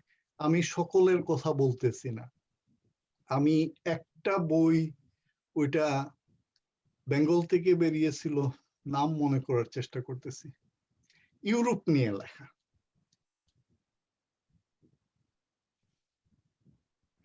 আচ্ছা, নাম যখন মনে আসবে তখন বলবো। রাসেলস আর প্যারিস নিয়ে কাহিনীগুলো আমি লিখেছিলাম। হাসনাত ভাই, কালীয় কলম পত্রিকার সম্পাদক, সম্প্রতি প্রয়াত, উনি আমাকে কয়েকবার বলেছেন একটা বই আপনি দেন। তো আমাদের যুগের যে প্রটোকল, আমার প্রজন্মের প্রটোকল, হাসনাত ভাই, এটা আমি মেনটেন করি আর কি। হাসনাত ভাই বলেছেন, তো আমি বললাম যে আচ্ছা ঠিক আছে, আমি একটা বই এইভাবে লিখতেছি, এখন আমার সংশয় আছে আপনি হয়তো এগুলা অনুমোদন করবেন না, কিছু কিছু বিষয়বস্তু আছে। এটা আমি তালিকা পাঠিয়েছি। তো উনি বললেন যে এই বইটাই আপনি পাঠিয়ে দিন। উনি কিন্তু কখনো 2 ছত্রের বেশি ইমেইল অন্য কাউকে করলে করতে পারেন, আমি কিন্তু সবসময় 2 ছত্রে, কোনো কোনো সময় 1 ছত্রে সীমাবদ্ধ। এতেই উনি বললেন যে পাঠিয়ে দিন। তারপর আরো 4-5 মাস পরে কবে পাঠাচ্ছেন, এই পর্যন্তই তো। তো পরে আমি সাবমিট করলাম। এই বইতে কিছু বিষয় ছিল আমি নিশ্চিত ছিলাম না যে এটা মানে সকলে প্রকাশ করবেন কিনা। আমি সাবমিট করলাম, উনি আমাকে একটা তালিকা পাঠালেন কিছু কিছু শব্দে, আমাকে বললেন যে আবার দেখে দিন। আমি টিপ্পনী হিসাবে তারকা চিহ্ন দিয়ে ওই শব্দগুলো কেন ব্যবহার করেছি সেটা বললাম, যে এটা এই এলাকাতে আছে, ওইখানে ব্যবহার, ইত্যাদি ইত্যাদি আমি যুক্তি দিলাম। কোন ক্ষেত্রে আমি বললাম যে আমার যুক্তি আপনার অনুমোদনযোগ্য না হলে আমি বিকল্প শব্দ দিচ্ছি, যদি বিকল্প ব্যবহার করেন অনুগ্রহ করে আমাকে জানাবেন, আমি প্যারাগ্রাফটা আবার দেখে দেব। ওই যে কনটেক্সটে শব্দ ব্যবহারে একটু এদিক সেদিক হয়ে গেলে হয়তো আর একটা লাইন, তো এই জিনিসগুলো ব্যাক এন্ড ফোর্থ আমি করতে পেরেছি। তো বাংলাদেশের সম্পাদনা ভালো হয় না এটা আমি কিভাবে বলি? এই জিনিসটা উনি তো প্রয়াত এই মুহূর্তে, তো এই জিনিসটা আমি মনে করি। তারপর আরো কিছু কিছু, জাফর আহমদ রাশেদ আমার বেশ কয়েকটি বই উনি পড়েছেন, প্রুফ ইত্যাদি সবকিছু, তো আলোচনা তো হয়েছে। তো এরকম তো বলা যাবে না যে একেবারেই হচ্ছে না। আবার কোন ক্ষেত্রে দেখেছি আস্ত প্যারাগ্রাফটা লোপাট হয়ে গেছে। তো তখন প্রশ্ন জাগে এটা কি প্রুফ রিডার করলেন না সম্পাদনাতে হলো? তো আমি কিন্তু অভিযোগ না করে যে জিনিসটা বলবো, একটু যোগাযোগ হলে ভালো হতো। এই জিনিসটা কথাবার্তা বলে ফয়সালা করা যায় না, করা তো যায়। তো ওই পয়েন্ট যেটা, প্রকাশনা নিয়ে আমি বেশি কিছু বলবো না, এই ক্ষেত্রটা সম্পর্কে আমার দক্ষতা কম, অভিজ্ঞতাও কম, কিন্তু সম্পাদনার ব্যাপারটা এটা করা যাবে। এবং করা যাওয়ার একটা কারণ হচ্ছে বাংলাদেশে ভালো সম্পাদক আছেন, তো যোগ্য লোকজন আছেন, ওনারা করে দিতে পারেন, আমাদেরকেও বলা যায়। অনেক ধন্যবাদ। কথায় কথায় কিন্তু আমরা অনেক দূর এগিয়ে গেছি। তবে একটা প্রসঙ্গ, আপনার কথা তো এসছে কয়েকবারই, বইমেলার প্রসঙ্গটি এসছে আর কি। অর্থাৎ বোঝা যাচ্ছে বইমেলার প্রতি আপনার একটা অন্তরের টান, একটা স্মৃতিকাতরতা কাজ করছে। এই মুহূর্তে বাংলাদেশে বইমেলা চলছে, করোনার কারণে একটু বিলম্বিত হয়ে চলছে। এই যে 1 মাস ধরে একটা বইমেলা চলে আমাদের টানা, এবং হাজার হাজার লক্ষ লক্ষ মানুষজনের ভিড় হয়, হাজার হাজার বই বেরোয়, প্রকাশিত হয়, তো এই ব্যাপারটি কি আপনি কিভাবে দেখেন? এমনি এটার সম্পর্কে আপনার কি পর্যবেক্ষণ বা কোনো মূল্যায়ন আছে কিনা? আমাদের সাহিত্য বা সাহিত্যিকদের জন্য কতখানি উপকারী হচ্ছে এই ধরনের একটি বইমেলা, বা এটাকে নিয়ে নতুন ভাবে ভাবারও কোনো সুযোগ আছে কিনা আর কি? আপনার ব্যক্তিগত মূল্যায়ন, পর্যবেক্ষণ বা অভিজ্ঞতা সূত্রে যদি আপনি কিছুটা আলোকপাত করতেন। বইমেলার একটা ব্যাপার কি, এত বড় বিশাল, এত জটিল এবং আকর্ষণীয় মেলা আমি কোথাও দেখিনি। আমি বইমেলাতে, চীন দেশের বেশ কয়েকটা বইমেলাতে ভিড়টা আমাদের মতো, কিন্তু অন্য দিকগুলো আমাদের ওইখানে যেভাবে হচ্ছে আর কি। আর আমি তো বোধহয় প্রথমে মন্তব্য করেছিলাম, আমার যেটা ধারণা 80 সালের আগে বইমেলাতে একটা ব্যাপার হতো, টেবিল দিয়ে কয়েকটা বই দিয়ে এই ব্যাপার। সেই যুগে যখন যেতাম, একজন মানুষের কথা বারবার ফিরে আসে মনে, উনি হচ্ছেন কবি গোলাম সরদার সিদ্দিকী। এই প্রজন্মের কেউ কেউ হয়তো, উনি প্রয়াত হয়েছেন, খুব বোহেমিয়ান কবি ছিলেন, সাংঘাতিক রকম আর কি। হ্যাঁ, এই যে আপনি বললেন যে আমাদের সাহিত্য আন্তর্জাতিক মানে কোথায় আছে, উনার কবিতা আমি যখন পড়তাম তখন মনে হতো এগুলো তো আন্তর্জাতিক মানের কবিতা। আমার এটা নিজস্ব অনুভূতি। তো উনার সাথে মেলায় যেতাম, উনি উনার কবিতার বইগুলো ওই যে লিটল ম্যাগাজিনের আকারে এক ফরম্যাট, গুটি বসন্তের সংবাদ, একটা সংকলনের নাম ছিল পা। উনি অন্য কারো কবিতা নিতেন না, ওইটা উনার কবিতা, অনেকটা ছোট্ট একটা বইয়ের মতো। তো এটা আবার, উনি দরিদ্র ছিলেন, আমি দরিদ্র ছিলাম, আমরা বাংলা একাডেমিতে যেতাম, এটা বিক্রি। তো বিক্রি করার খুব মজার ব্যাপার হলো, তখন ডক্টর আশরাফ সিদ্দিকী সাহেব ছিলেন, কি বলে, বাংলা একাডেমির ডিরেক্টর জেনারেল ছিলেন। তো একবার মানে ওই ওনার একটা সংকলন ওনার কাছে বেশ মেহনত করে বিক্রি করতে হয়েছিল, আমি পাশে ছিলাম এবং আমি এটাকে কি বলে বেনিফিশিয়ারি, কারণ সাবদার যখন বিক্রি করতে পারলেন ওই পয়সা দিয়ে খাওয়া দাওয়াতে, তো আমি শরিক ছিলাম। তারপরে ওই যে মেলাতে যে লিটল ম্যাগাজিন বিক্রির যে ব্যাপারটা, এটা আমার এখনো মনে আছে। দুন্দুবি বলে একটা ছড়া পত্রিকা বেরিয়েছিল, ওটার সাথে আমি জড়িত ছিলাম অনেক বছর আগে, তো সেটা আমরা বিক্রি করেছিলাম। তারপর ওনার নাম কি, সরদার সিদ্দিকী আবার পা বলে একটা বের করলেন, সংকলন বের করলেন। তো বিক্রি করতেই হয়, বিক্রি না করলে দুপুরের খাবারটা, এগুলা তো সম্পর্কিত, পারস্পরিক ভাবে সম্পর্কিত। তো উনি আসাদ চৌধুরীর কাছে একটা বিক্রি করতে চেষ্টা করেছিলেন, আসাদ ভাই বই নিয়ে গেছেন। পরের দিন উনি ফিরে আসলেন, ফিরে এসে সাবদারকে খুঁজে বের করেছিলেন, আমি কাছে ছিলাম, তো উনি সম্ভবত 5 টাকা সাবদারকে দিয়েছিলেন। টাকার সংখ্যাটা কত সঠিকভাবে বলা যাবে না। তো সাবদার আবার খুব সুন্দরভাবে হেসে বললেন, মনে হয় পড়ে উপকার পাইছেন। তো এই বাংলা একাডেমির বই মেলা নিয়ে কথা বলতে গেলে স্মৃতিকে বিচ্ছিন্ন করা আমার জন্য খুবই কঠিন। তো এই বই মেলাতে আবার 83 সালেই তো বোধহয় বই মেলা হওয়ার কথা খুব শোনা গেল, আমরা তখন ইউনিভার্সিটি চত্বরে আড্ডা দিই। পরে সামরিক শাসকের ওই প্রশাসনের ট্রাক উঠে গেল, মানুষের মৃত্যু হলো। আপনার মনে আছে, মনে থাকার কথা, আমিও তখন প্রকৌশল বিশ্ববিদ্যালয়ে 83 সনে। হ্যাঁ, রাইট, আপনার তো মনে থাকার কথা। তো এই ঘটনা, বইমেলা কি হয়েছিল নাকি হয় নাই, হয়তো হয় নাই। এর পরে আবার মঞ্জুরে মৌলা সাহেব ডিরেক্টর জেনারেল হয়ে আসলেন, লেখকদের জন্য একটা লাউঞ্জ করে দিয়েছিলেন। তো এই তো আগের যুগে এই প্রথম একটা লাউঞ্জ, আমাদের বসার জন্য একটা আরামদায়ক চেয়ার, লেখক কুঞ্জ নাম দিয়েছিলেন। এটা কি লেখক কুঞ্জ? আচ্ছা, তো এইভাবে শুরু হলো। না, আমরা যেটা জানতে চাচ্ছিলাম, এই মেলাটি সম্পর্কে আপনার কোনো মূল্যায়ন, পর্যবেক্ষণ বা পরামর্শ আছে কিনা, নাকি যেভাবে চলছে সেভাবেই চলবে, নাকি এটা কোনো নতুন ভাবে ভাবার কোনো সুযোগ আছে এই মেলাটি ঘিরে? আমি জানি না, এটা প্রকাশকরা চিন্তা ভাবনা করবেন, কিন্তু মেলাটাকে জারি রাখতে হবে, এইটাই বলবো আর কি। এটা মনের কথা বলতেছি। যেমন এই সময় একটা দাবি উঠেছিল যে এটাকে যদি খানিকটা অনলাইনে নিয়ে যাওয়া যায়, কারণ প্রথমত করোনার কারণে, দ্বিতীয়ত সব মানুষ তো ঢাকামুখী হতে পারে না, সারা দেশ জুড়ে আছে। প্রযুক্তি ব্যবহার করে তার অংশ বিশেষ অন্তত অনলাইনে নেওয়ার সুযোগ আছে কিনা, এটা নিয়েও কথাবার্তা হচ্ছে আর কি। আচ্ছা, অনলাইনে আপনি নিতে পারেন, আজকাল তো অনলাইনে অনেক কিছু হচ্ছে, কিন্তু মেলা যখন 21-এর মেলা হয়, একসময় ঢাকাতে মেলা হতো, আজকাল কিন্তু সিলেটে, চিটাগাঙ্গে বা অন্যান্য শহরে মেলা হচ্ছে। এই জিনিসগুলাকে চালু রাখার ব্যাপার আছে। এখন করোনার সময় এইসব কথাবার্তা বলা একটু মুশকিল, কারণ ওই যে রূপ থেকে বেঁচে থাকার একটা ব্যাপার আছে, কিন্তু আমাদের তো সুসময় আসবে, তো মেলাটাকে জারি রাখতে হবে, এটাকে অন্যত্র এটা বন্ধ করার কোনো প্রশ্নই উঠতে পারে না, কারণ আমাদের জাতিসত্তার সাথে এটা মিশে আছে। ঠিক আছে, অনেক ধন্যবাদ।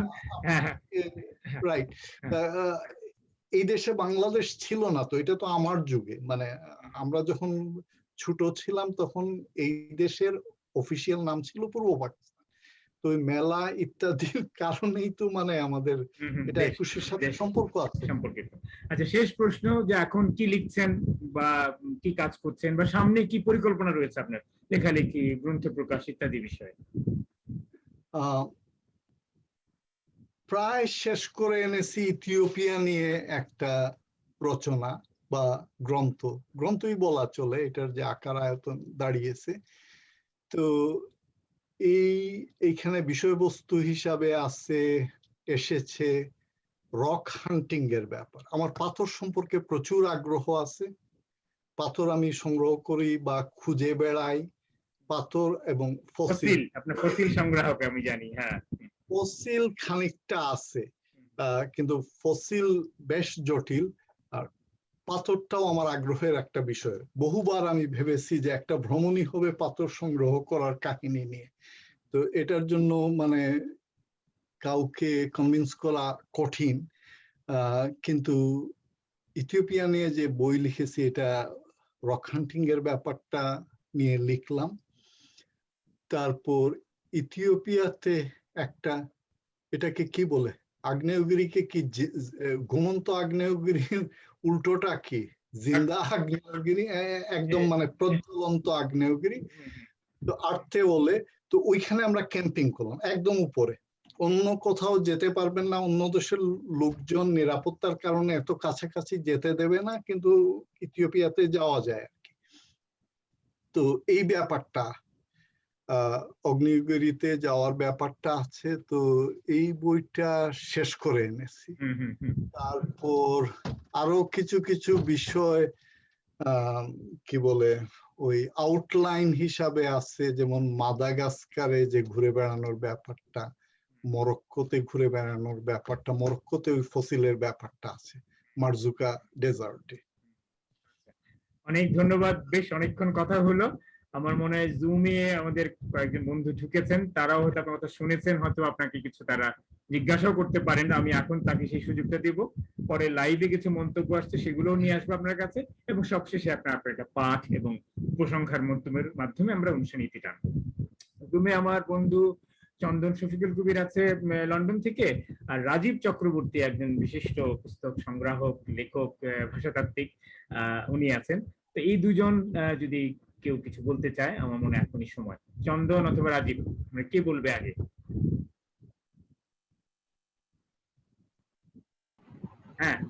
এটা আপনি মনে হয় ঠিক করে দিলে ভালো হয়, কারণ এটা আমাদের নিজেদের মধ্যে আলোচনা করার সুযোগ। না, ঠিক আছে, যেহেতু কে আগে দ্রুত মাইক্রোফোনটা অন করতে পারে, দেখা গেলে তুমি সেই ব্যাপারে কামিয়াব হয়েছো আর কি। ঠিক আছে, আমার মনে হয় তোমার চেহারাটাও একটু মইনুস সুলতানকে দেখাও, আমার মনে হয় সেও তোমাকে দেখতে চাইতে পারে আর কি। আমি ওনার নামের সাথে পরিচিত। শুভেচ্ছা রাজীব, আমি নামের সাথে খুবই পরিচিত। এটা তো খুবই আনন্দের কথা মইনুস ভাই। প্রথমত হচ্ছে আপনার ভ্রমণ কাহিনী দিয়েই আপনার সঙ্গে আমার পরিচয়, আপনাকে আমি চিনি সেই দিয়ে। আর এ পর্যন্ত আপনার ভ্রমণ কাহিনী যা বেরিয়েছে আমার কাছে সবই আছে। কলকাতায় মনে হয় আমি একমাত্র লোক যার কাছে সবগুলি বই আছে। বাংলাদেশেও সম্ভবত একমাত্র কেউ নেই এরকম যার কাছে সবগুলো আছে আর কি। তার কারণ প্রথম থেকেই কাবুল দিয়ে আমার যাত্রা শুরু, আপনার বইয়ের সঙ্গে পরিচয় প্রথম থেকেই। ওই যে আমার ছোটবেলা থেকেই তো মুজতবা আলী আমার হচ্ছেন সব দিক থেকে, আমি যেহেতু ভাষা বিজ্ঞানের ছাত্র, মুস্তফা আলী আমার তাকে বলে কি বলবো, আমার গুরু আর কি এক অর্থে। তার ভাষা ভঙ্গি, তার দেখার চোখ, তার উপস্থাপনায় সমস্ত কিছুই আমাকে মুগ্ধ করে রেখেছে বহুদিন ধরে। তো মুস্তফা আলীর পরে আপনার লেখাতে সেই মজাটা আমি প্রথম পেলাম, এবং শব্দ নিয়ে যে বিশেষ চিন্তা ভাবনা, শব্দ নিয়ে মজা করা, এইটি সাধারণত ভ্রমণ কাহিনী লেখকরা করেন না, যেটি আপনি মুস্তফা আলীর পরে আপনি করেছেন। আপনার সঙ্গে মুস্তফা আলীর তুলনা করা উচিত কি উচিত নয় সে অন্য বিতর্কের বিষয়, কিন্তু কিন্তু এটা ঠিক যে ওই ফ্লেভারটা, ওই মজাটা আমি আপনার লেখাতে পাই। এটা গেলে 1 নম্বর কথা। আর 2 নম্বর, আপনার লেখা পড়ে আপনার তো একটা চেহারা মনে মনে তৈরি করে রেখেছিলাম, তার সঙ্গে আজকে আপনাকে সামনাসামনি দেখে ওই যে একটা সদাহাস্য মুখ, সদাহাস্যময় মুখ, সেইটি আমাকে খুব মজা দিয়েছে। তৃতীয় আরেকটি কথা, আপনার কথা শুনতে শুনতেই, এটাকে অন্যভাবে নেবেন না, এটা কিন্তু আপনার নিন্দে করছি না বটে। মুস্তফা আলীর সেই লন্ডনে মুস্তফা আলী গেছেন কোন একটি রেস্তোরাঁয় খেতে, তো গিয়ে খেতে খেতে মাছের ঝোল চেয়েছে।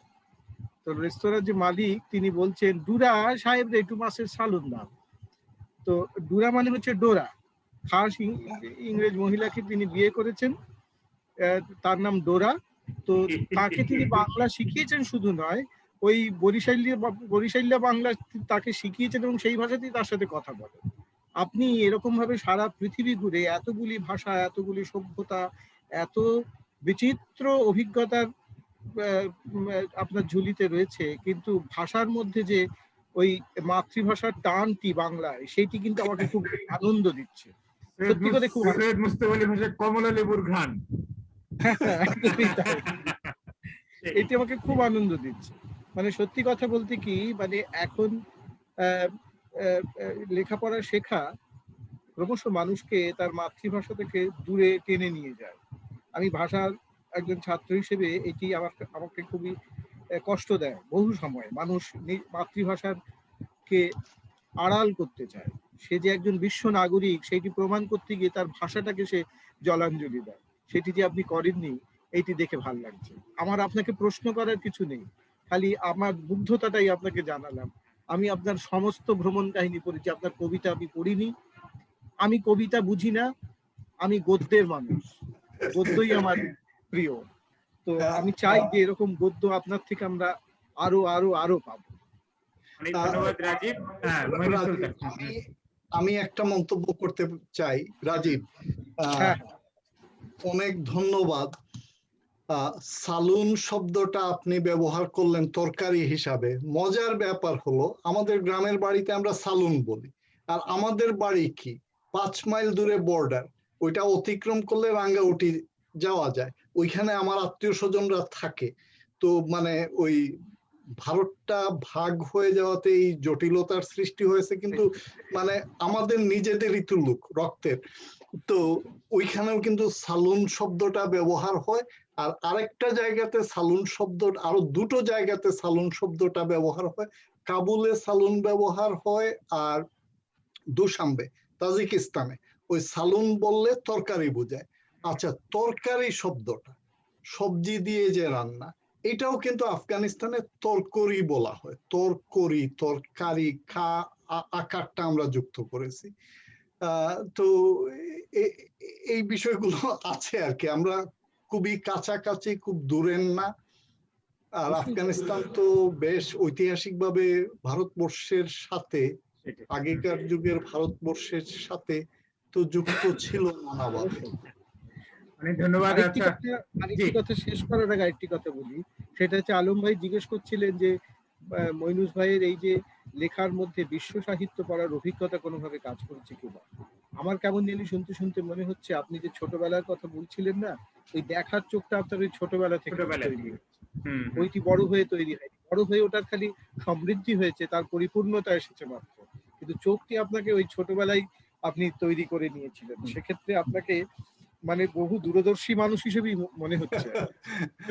চোখ এবং মনটিও, সেই যে পাঠ, সেই যে পাঠাগার গুলোতে পুরনো পুরনো পত্রিকা, পুরনো সেই শিশু সাহিত্য, সেই বাঁধা রচনাবলী সমূহ, ওই পাঠটাও আমি মনে করি তাকে তৈরি করে দিয়েছে পুরোপুরি, ভাষাটা বোধহয় সেখান থেকে এসছে আর কি। আর তিনি তো বললেনই তার পদ্ধতিগত কিছু প্রশিক্ষণ হয়তো বা বাইরের কারণে এটাতে হয়েছে। যাই হোক, আমাদের সময় দ্রুত ফুরিয়ে যাচ্ছে। চন্দন শফিকুল কবির আছে এখানে, আমি মনে করি হয়তো বা চন্দন কিছু বলতে চাইবে এখন, এরপর আমি লাইভের মন্তব্যগুলো নিয়ে আসবো দ্রুত। চন্দন, হ্যালো। আচ্ছা, চন্দন আসতে আসতে আমি তাহলে বরং লাইভে কিছু প্রশ্ন এসছে সেগুলো আপনাকে একটু দ্রুত করে শোনাচ্ছি আমি। জাহিদ মুস্তফা, কবি জাহিদ মুস্তফার কথা নিশ্চয়ই মনে পড়ছে। উনি লিখেছে, সুলতান ভাইয়ের সঙ্গে আমি একমত, ভারত ও বর্মাকে বিদেশ বলে মনে হয় না। জাহিদ আরো লিখেছে, আছি, শুনছি ও দেখছি, অভিনন্দন মাইনি সুলতান ভাই ও সঞ্চালক আলম খুরশেদ ভাইকে। জাহিদ মুস্তফা আরো একটি মন্তব্য করেছে, সুলতান ভাইয়ের জওয়ানিতে কবি গোলাম সাবদার সিদ্দিকীর কথা আসায় তার অনেক স্মৃতি একে একে ভিড় করে আসছে, যথার্থ কবি তিনি। ফারহানা আনন্দময়ী, তিনি লিখেছেন, ভ্রমণ কাহিনী সবসময় আমার আগ্রহের পাঠের বিষয়। লেখকের সম্প্রতি প্রকাশিত যুক্তরাষ্ট্রের মফস্বলে করোনা সংকট বইটির কাহিনীগুলো এত মানবিক, আহা, লেখক এবং সঞ্চালক দুজনকে শুভেচ্ছা, আলাপচারিতা উপভোগ করছি। আমার খুব ভালো লাগলো যে আপনার সর্বশেষ বইটিও একজন পাঠকের কাছে পৌঁছে গেছে এবং তিনি পড়ে মুগ্ধ হয়েছেন। এবং আমি জানি আপনি এখন আপনার বাড়ি থেকে সেই জর্জিয়ার মফস্বলে করোনা সংকটের পরিত্রাণের কাজগুলো করে যাচ্ছেন আপনি নিয়মিত।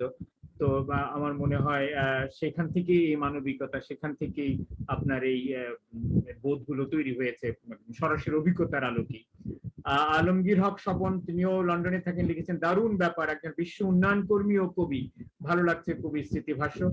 হারুন রশিদ, যার কথা একটু আগে বলেছেন, তিনি আরো একটা মন্তব্য করেছেন, কিন্তু আমার মনে হয় ওই প্রশ্নটার জবাব আপনি ইতিমধ্যে দিয়ে ফেলেছেন, তবু যদি কিছু বলার থেকে আমি বলতে পারেন। আপনার প্রতিটি ভ্রমণ কাহিনীর মধ্যে বেশ কিছু মানবিক ছোট গল্প থাকে, জীবন কাহিনী থাকে, আপনি মানুষকে খুব গভীরভাবে পর্যবেক্ষণ করেন। ভ্রমণ সাহিত্যে এটি একটি অনন্য বৈশিষ্ট্য। আপনি কি সচেতন ভাবে এই গল্পগুলো যুক্ত করেন? যদি একটু বলতেন। আচ্ছা, একটা ব্যাপার, যে নামগুলো বললেন, জাহিদ মোস্তফা, তারপর আনন্দময়ী, উনাদের লেখা আমি পড়ি, উনারা আমার পরিচিত নানা কারণে লেখার মাধ্যমে। তারপর হারুনুর রশিদ, আচ্ছা, তো মানবিক ব্যাপারগুলো সচেতন ভাবে করি কিনা, কোনো ক্ষেত্রে এদের সাথে মিথস্ক্রিয়ার ফলে আমার মধ্যে যে অভিঘাতটা সৃষ্টি হয়, এটা অনেকদিন মনে থেকে যায়, তারপর ওই ব্যাপারটা তো লেখায় প্রতিফলিত হয়। আবার আমি এটাকে কি বলে, পরিকল্পিতভাবেও লিখেছি। আমি একটা উদাহরণ দেই। আমি 2003 সালে যখন আফগানিস্তানে আমি যাই, কাজ করতে গেছি, ইউনিভার্সিটি অফ ম্যাসাচুসেটসের কাজ করতে হয়। আমি দরিদ্র, কাজ করলে টাকাটা পাওয়া যায়, টিকিট কিনা যায়।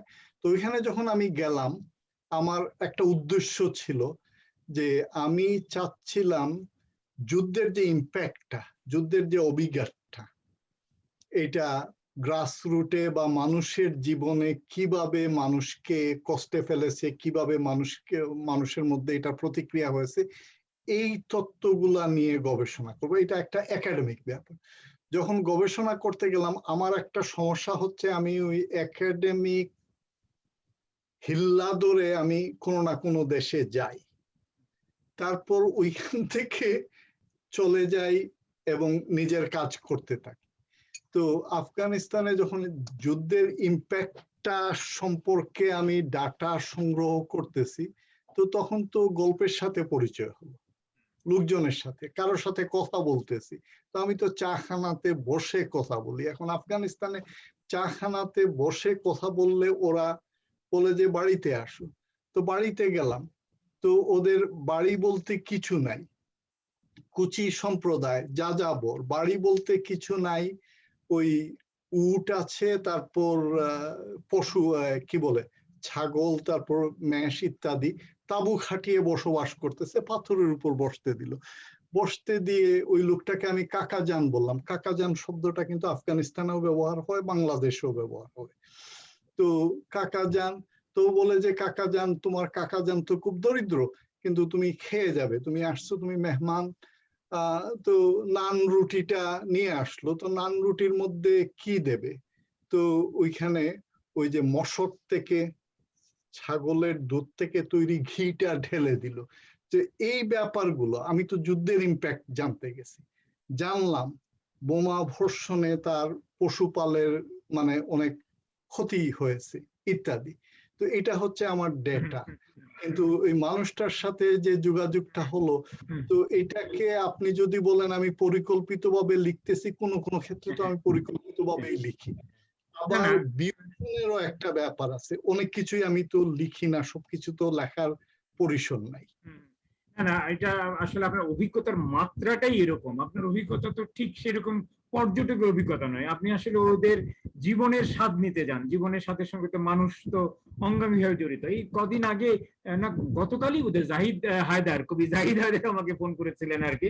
আমি যখন বললাম যে আপনি আসছেন আমার আগামী অতিথি, উনি বললেন যে মইনুল সুলতান তো মানে ভ্রমণ কাহিনী লেখে না, ও ভ্রমণ সাহিত্য, ভ্রমণ উপন্যাস, ওর আর উপন্যাস লেখা উচিত, কারণ ওর লেখার মধ্যে এত গল্প, এত আখ্যান, এটা তো আমরা অনেক উপন্যাসিকের লেখার মধ্যেও পাই না। তাদের অভিজ্ঞতার ভান্ডারটা তো এত বিস্তৃত না।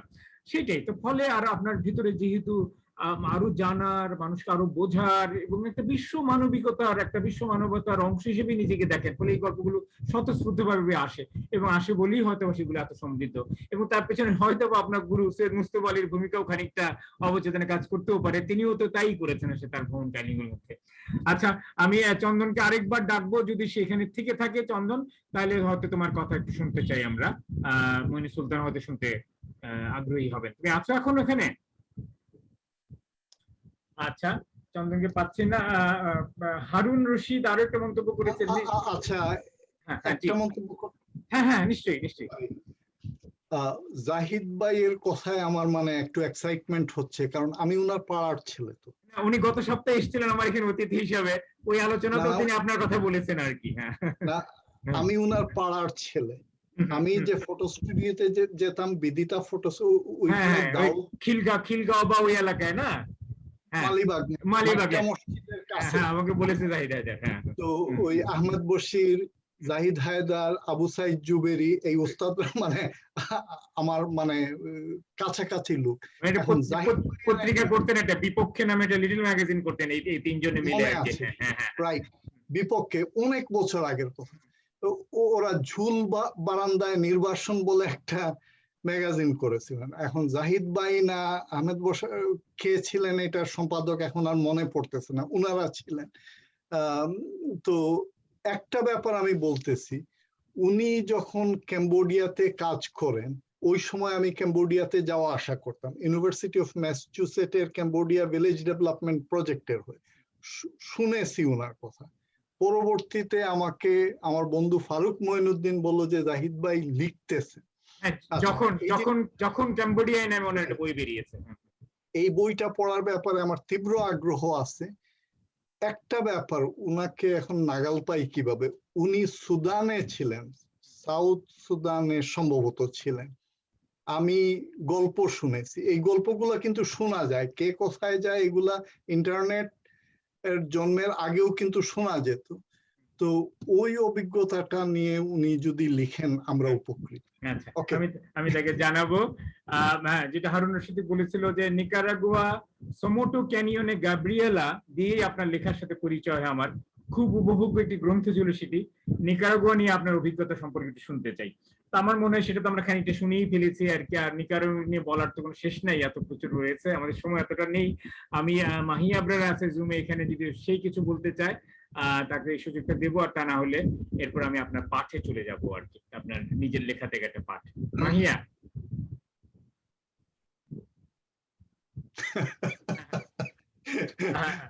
আচ্ছা, ঠিক আছে। চন্দন দেখলাম তার নিদ্রা ভঙ্গ হয়েছে, সেটা মাইক্রোফোন অন করেছে।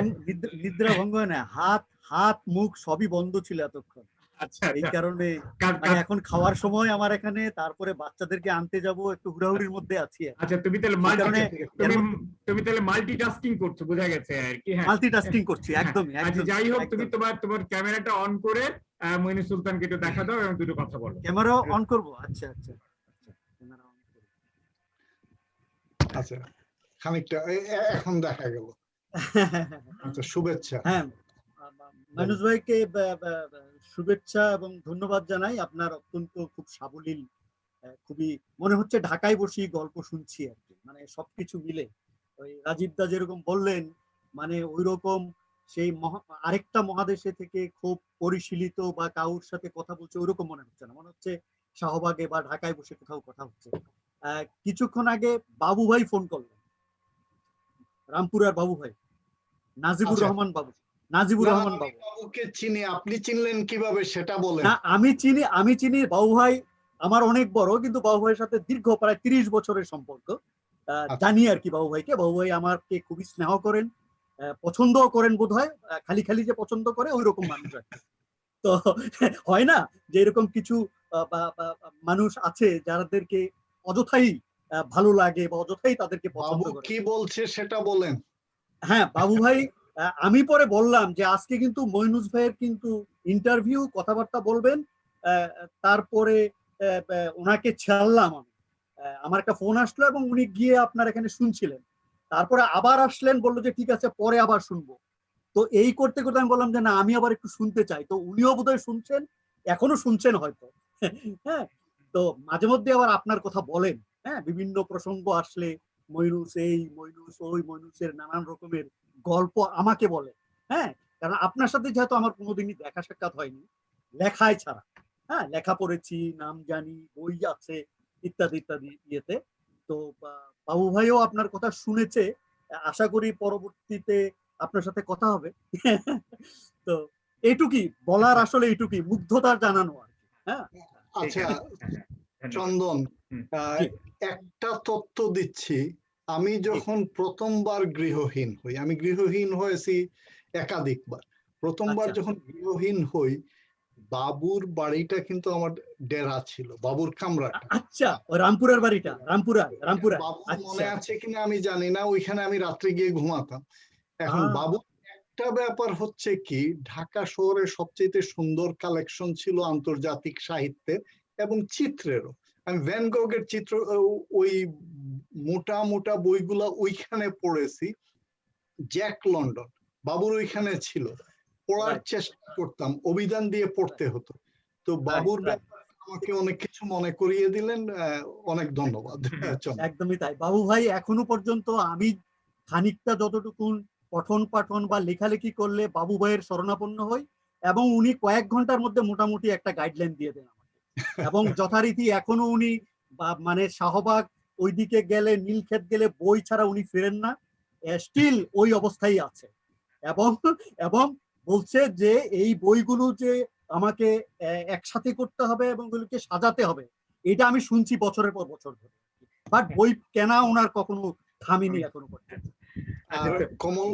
কমল কুমার মজুমদারের বইগুলো আমি ধার এনেছিলাম বাবুর কাছ থেকে, তো এটা ফেরত দেওয়া হয় নাই আর কি। তো এটা অনেকেরই অনেক ধার নেওয়া বই আর কোনোদিন ফেরত দেওয়া হয় না। এখন আমি রামপুরার দিকে যাই না। আচ্ছা, আমাদের সময় শেষ হয়ে আসছে, আমরা এখন মইনুস সুলতানের একটা পাঠ শুনি। অনেক ধন্যবাদ চন্দন। আচ্ছা, এই বাবুর পুরো নামটা একটু বললে হয়তো আমি নিজেও আগ্রহী হতাম তার সঙ্গে যোগাযোগ করার ব্যাপারে। নাজিবুর রহমান। নাজিবুর রহমান। ঠিক আছে, মইনুস সুলতান, আপনার যেটা পাঠ করবেন ভেবেছেন ছোট্ট একটা অংশ, সেটা পাঠ করে শোনান। এরপর আমরা আপনার একটা উপসংহার মন্তব্যের ভিতর দিয়ে অনুষ্ঠানের ইতি রাখবো। আচ্ছা, দেখি আমি একটা মিনিট।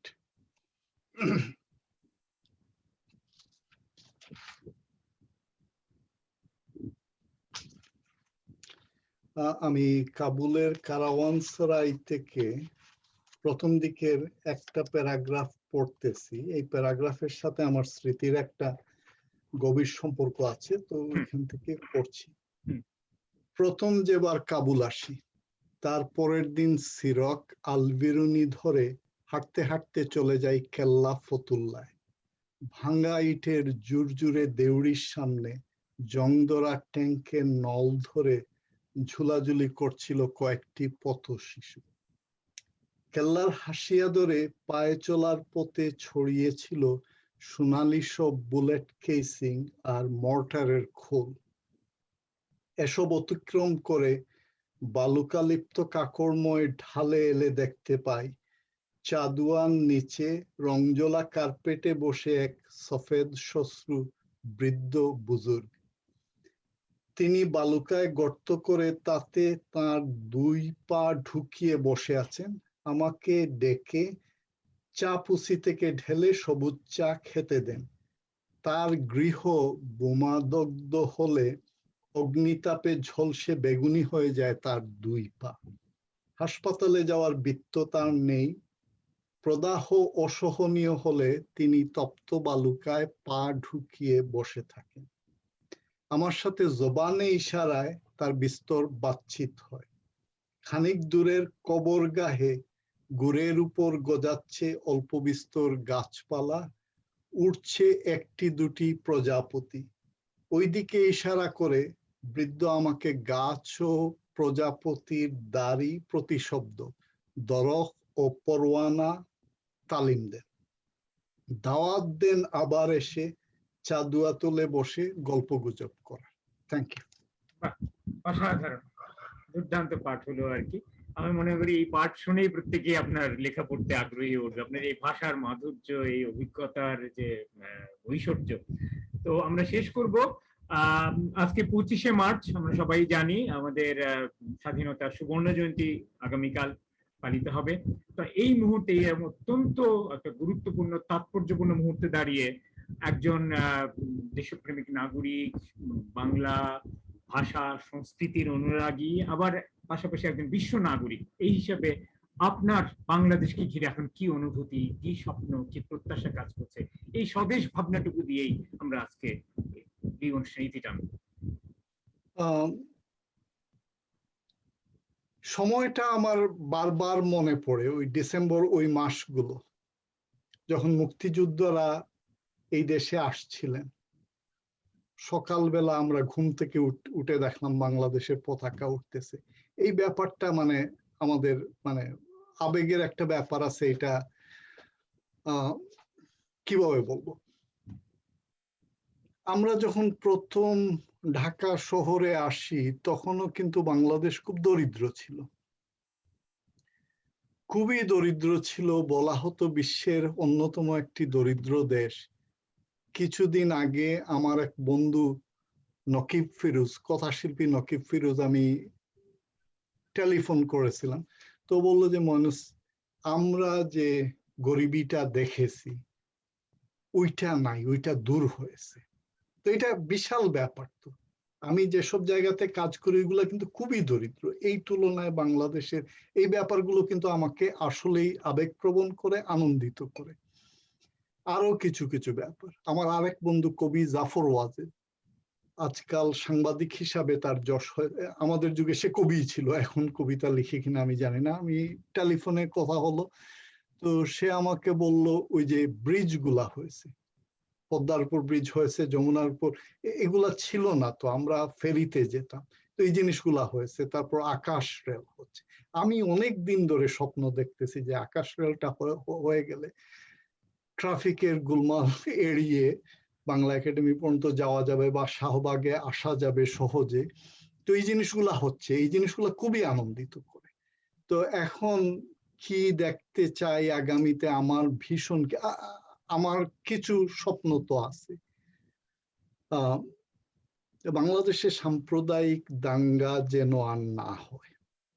চিটাগাং এলাকাতে, বিশেষ করে কক্সবাজারের কাছে রামুতে কিছু মন্দির আমি অসংখ্যবার গিয়েছি। তো আমরা তো অনেক ভালো লোক, তো এইসব দ্বন্দ্ব সংঘাত বাংলাদেশে হবে কেন? এই জিনিসগুলা মানে আগামীতে আমরা যখন এগিয়ে যাব এই জিনিসগুলা যাতে দূর হয়, এই ব্যাপারগুলো বারবার ফিরে আসে আর কি। তো এটা এই পর্যন্তই। অনেক ধন্যবাদ। আমাদের সময় শেষ হয়ে গেল, ঠিক 9টাই বাজে। তো অনেক অনেক ধন্যবাদ, আপনার সঙ্গে কথা বলে খুব ভালো লাগলো। আপনি সেই সুদূর জর্জিয়ায় 7 সকালে উঠে আপনার জরুরি যে ত্রাণ কাজ, দূর প্রশিক্ষণের কাজ ইত্যাদি ফেলে আমাদেরকে সময় দিলেন, সেই জন্য আমরা সত্যি কৃতজ্ঞ, সত্যি কৃতজ্ঞ। আশা করি আপনার সঙ্গে আমাদের যোগাযোগ অব্যাহত থাকবে। আপনার লেখার মাধ্যমে নতুন নতুন লেখা পাবো। আর ভালো থাকবেন, সুস্থ থাকবেন। এবং আজকে যারা জুমে যুক্ত হলেন, আপনার সঙ্গে আলোচনায় যুক্ত হলেন, লাইভে আসলেন, মন্তব্য করলেন, সবাইকে ধন্যবাদ জানাচ্ছি। আপনাদের সবার অংশগ্রহণে আজকে একটা অত্যন্ত মূল্যবান, প্রাণবন্ত, উপভোগ্য অনুষ্ঠান আমরা পেলাম। তো আমরা আগামী বৃহস্পতিবার 1 এপ্রিল আবারও ফিরে আসবো এমনি কোনো একজন অতিথিকে নিয়ে। ততদিন পর্যন্ত আপনারা সবাই ভালো থাকবেন, সুন্দর থাকবেন, সুস্থ থাকবেন। শুভরাত্রি। অনেক ধন্যবাদ।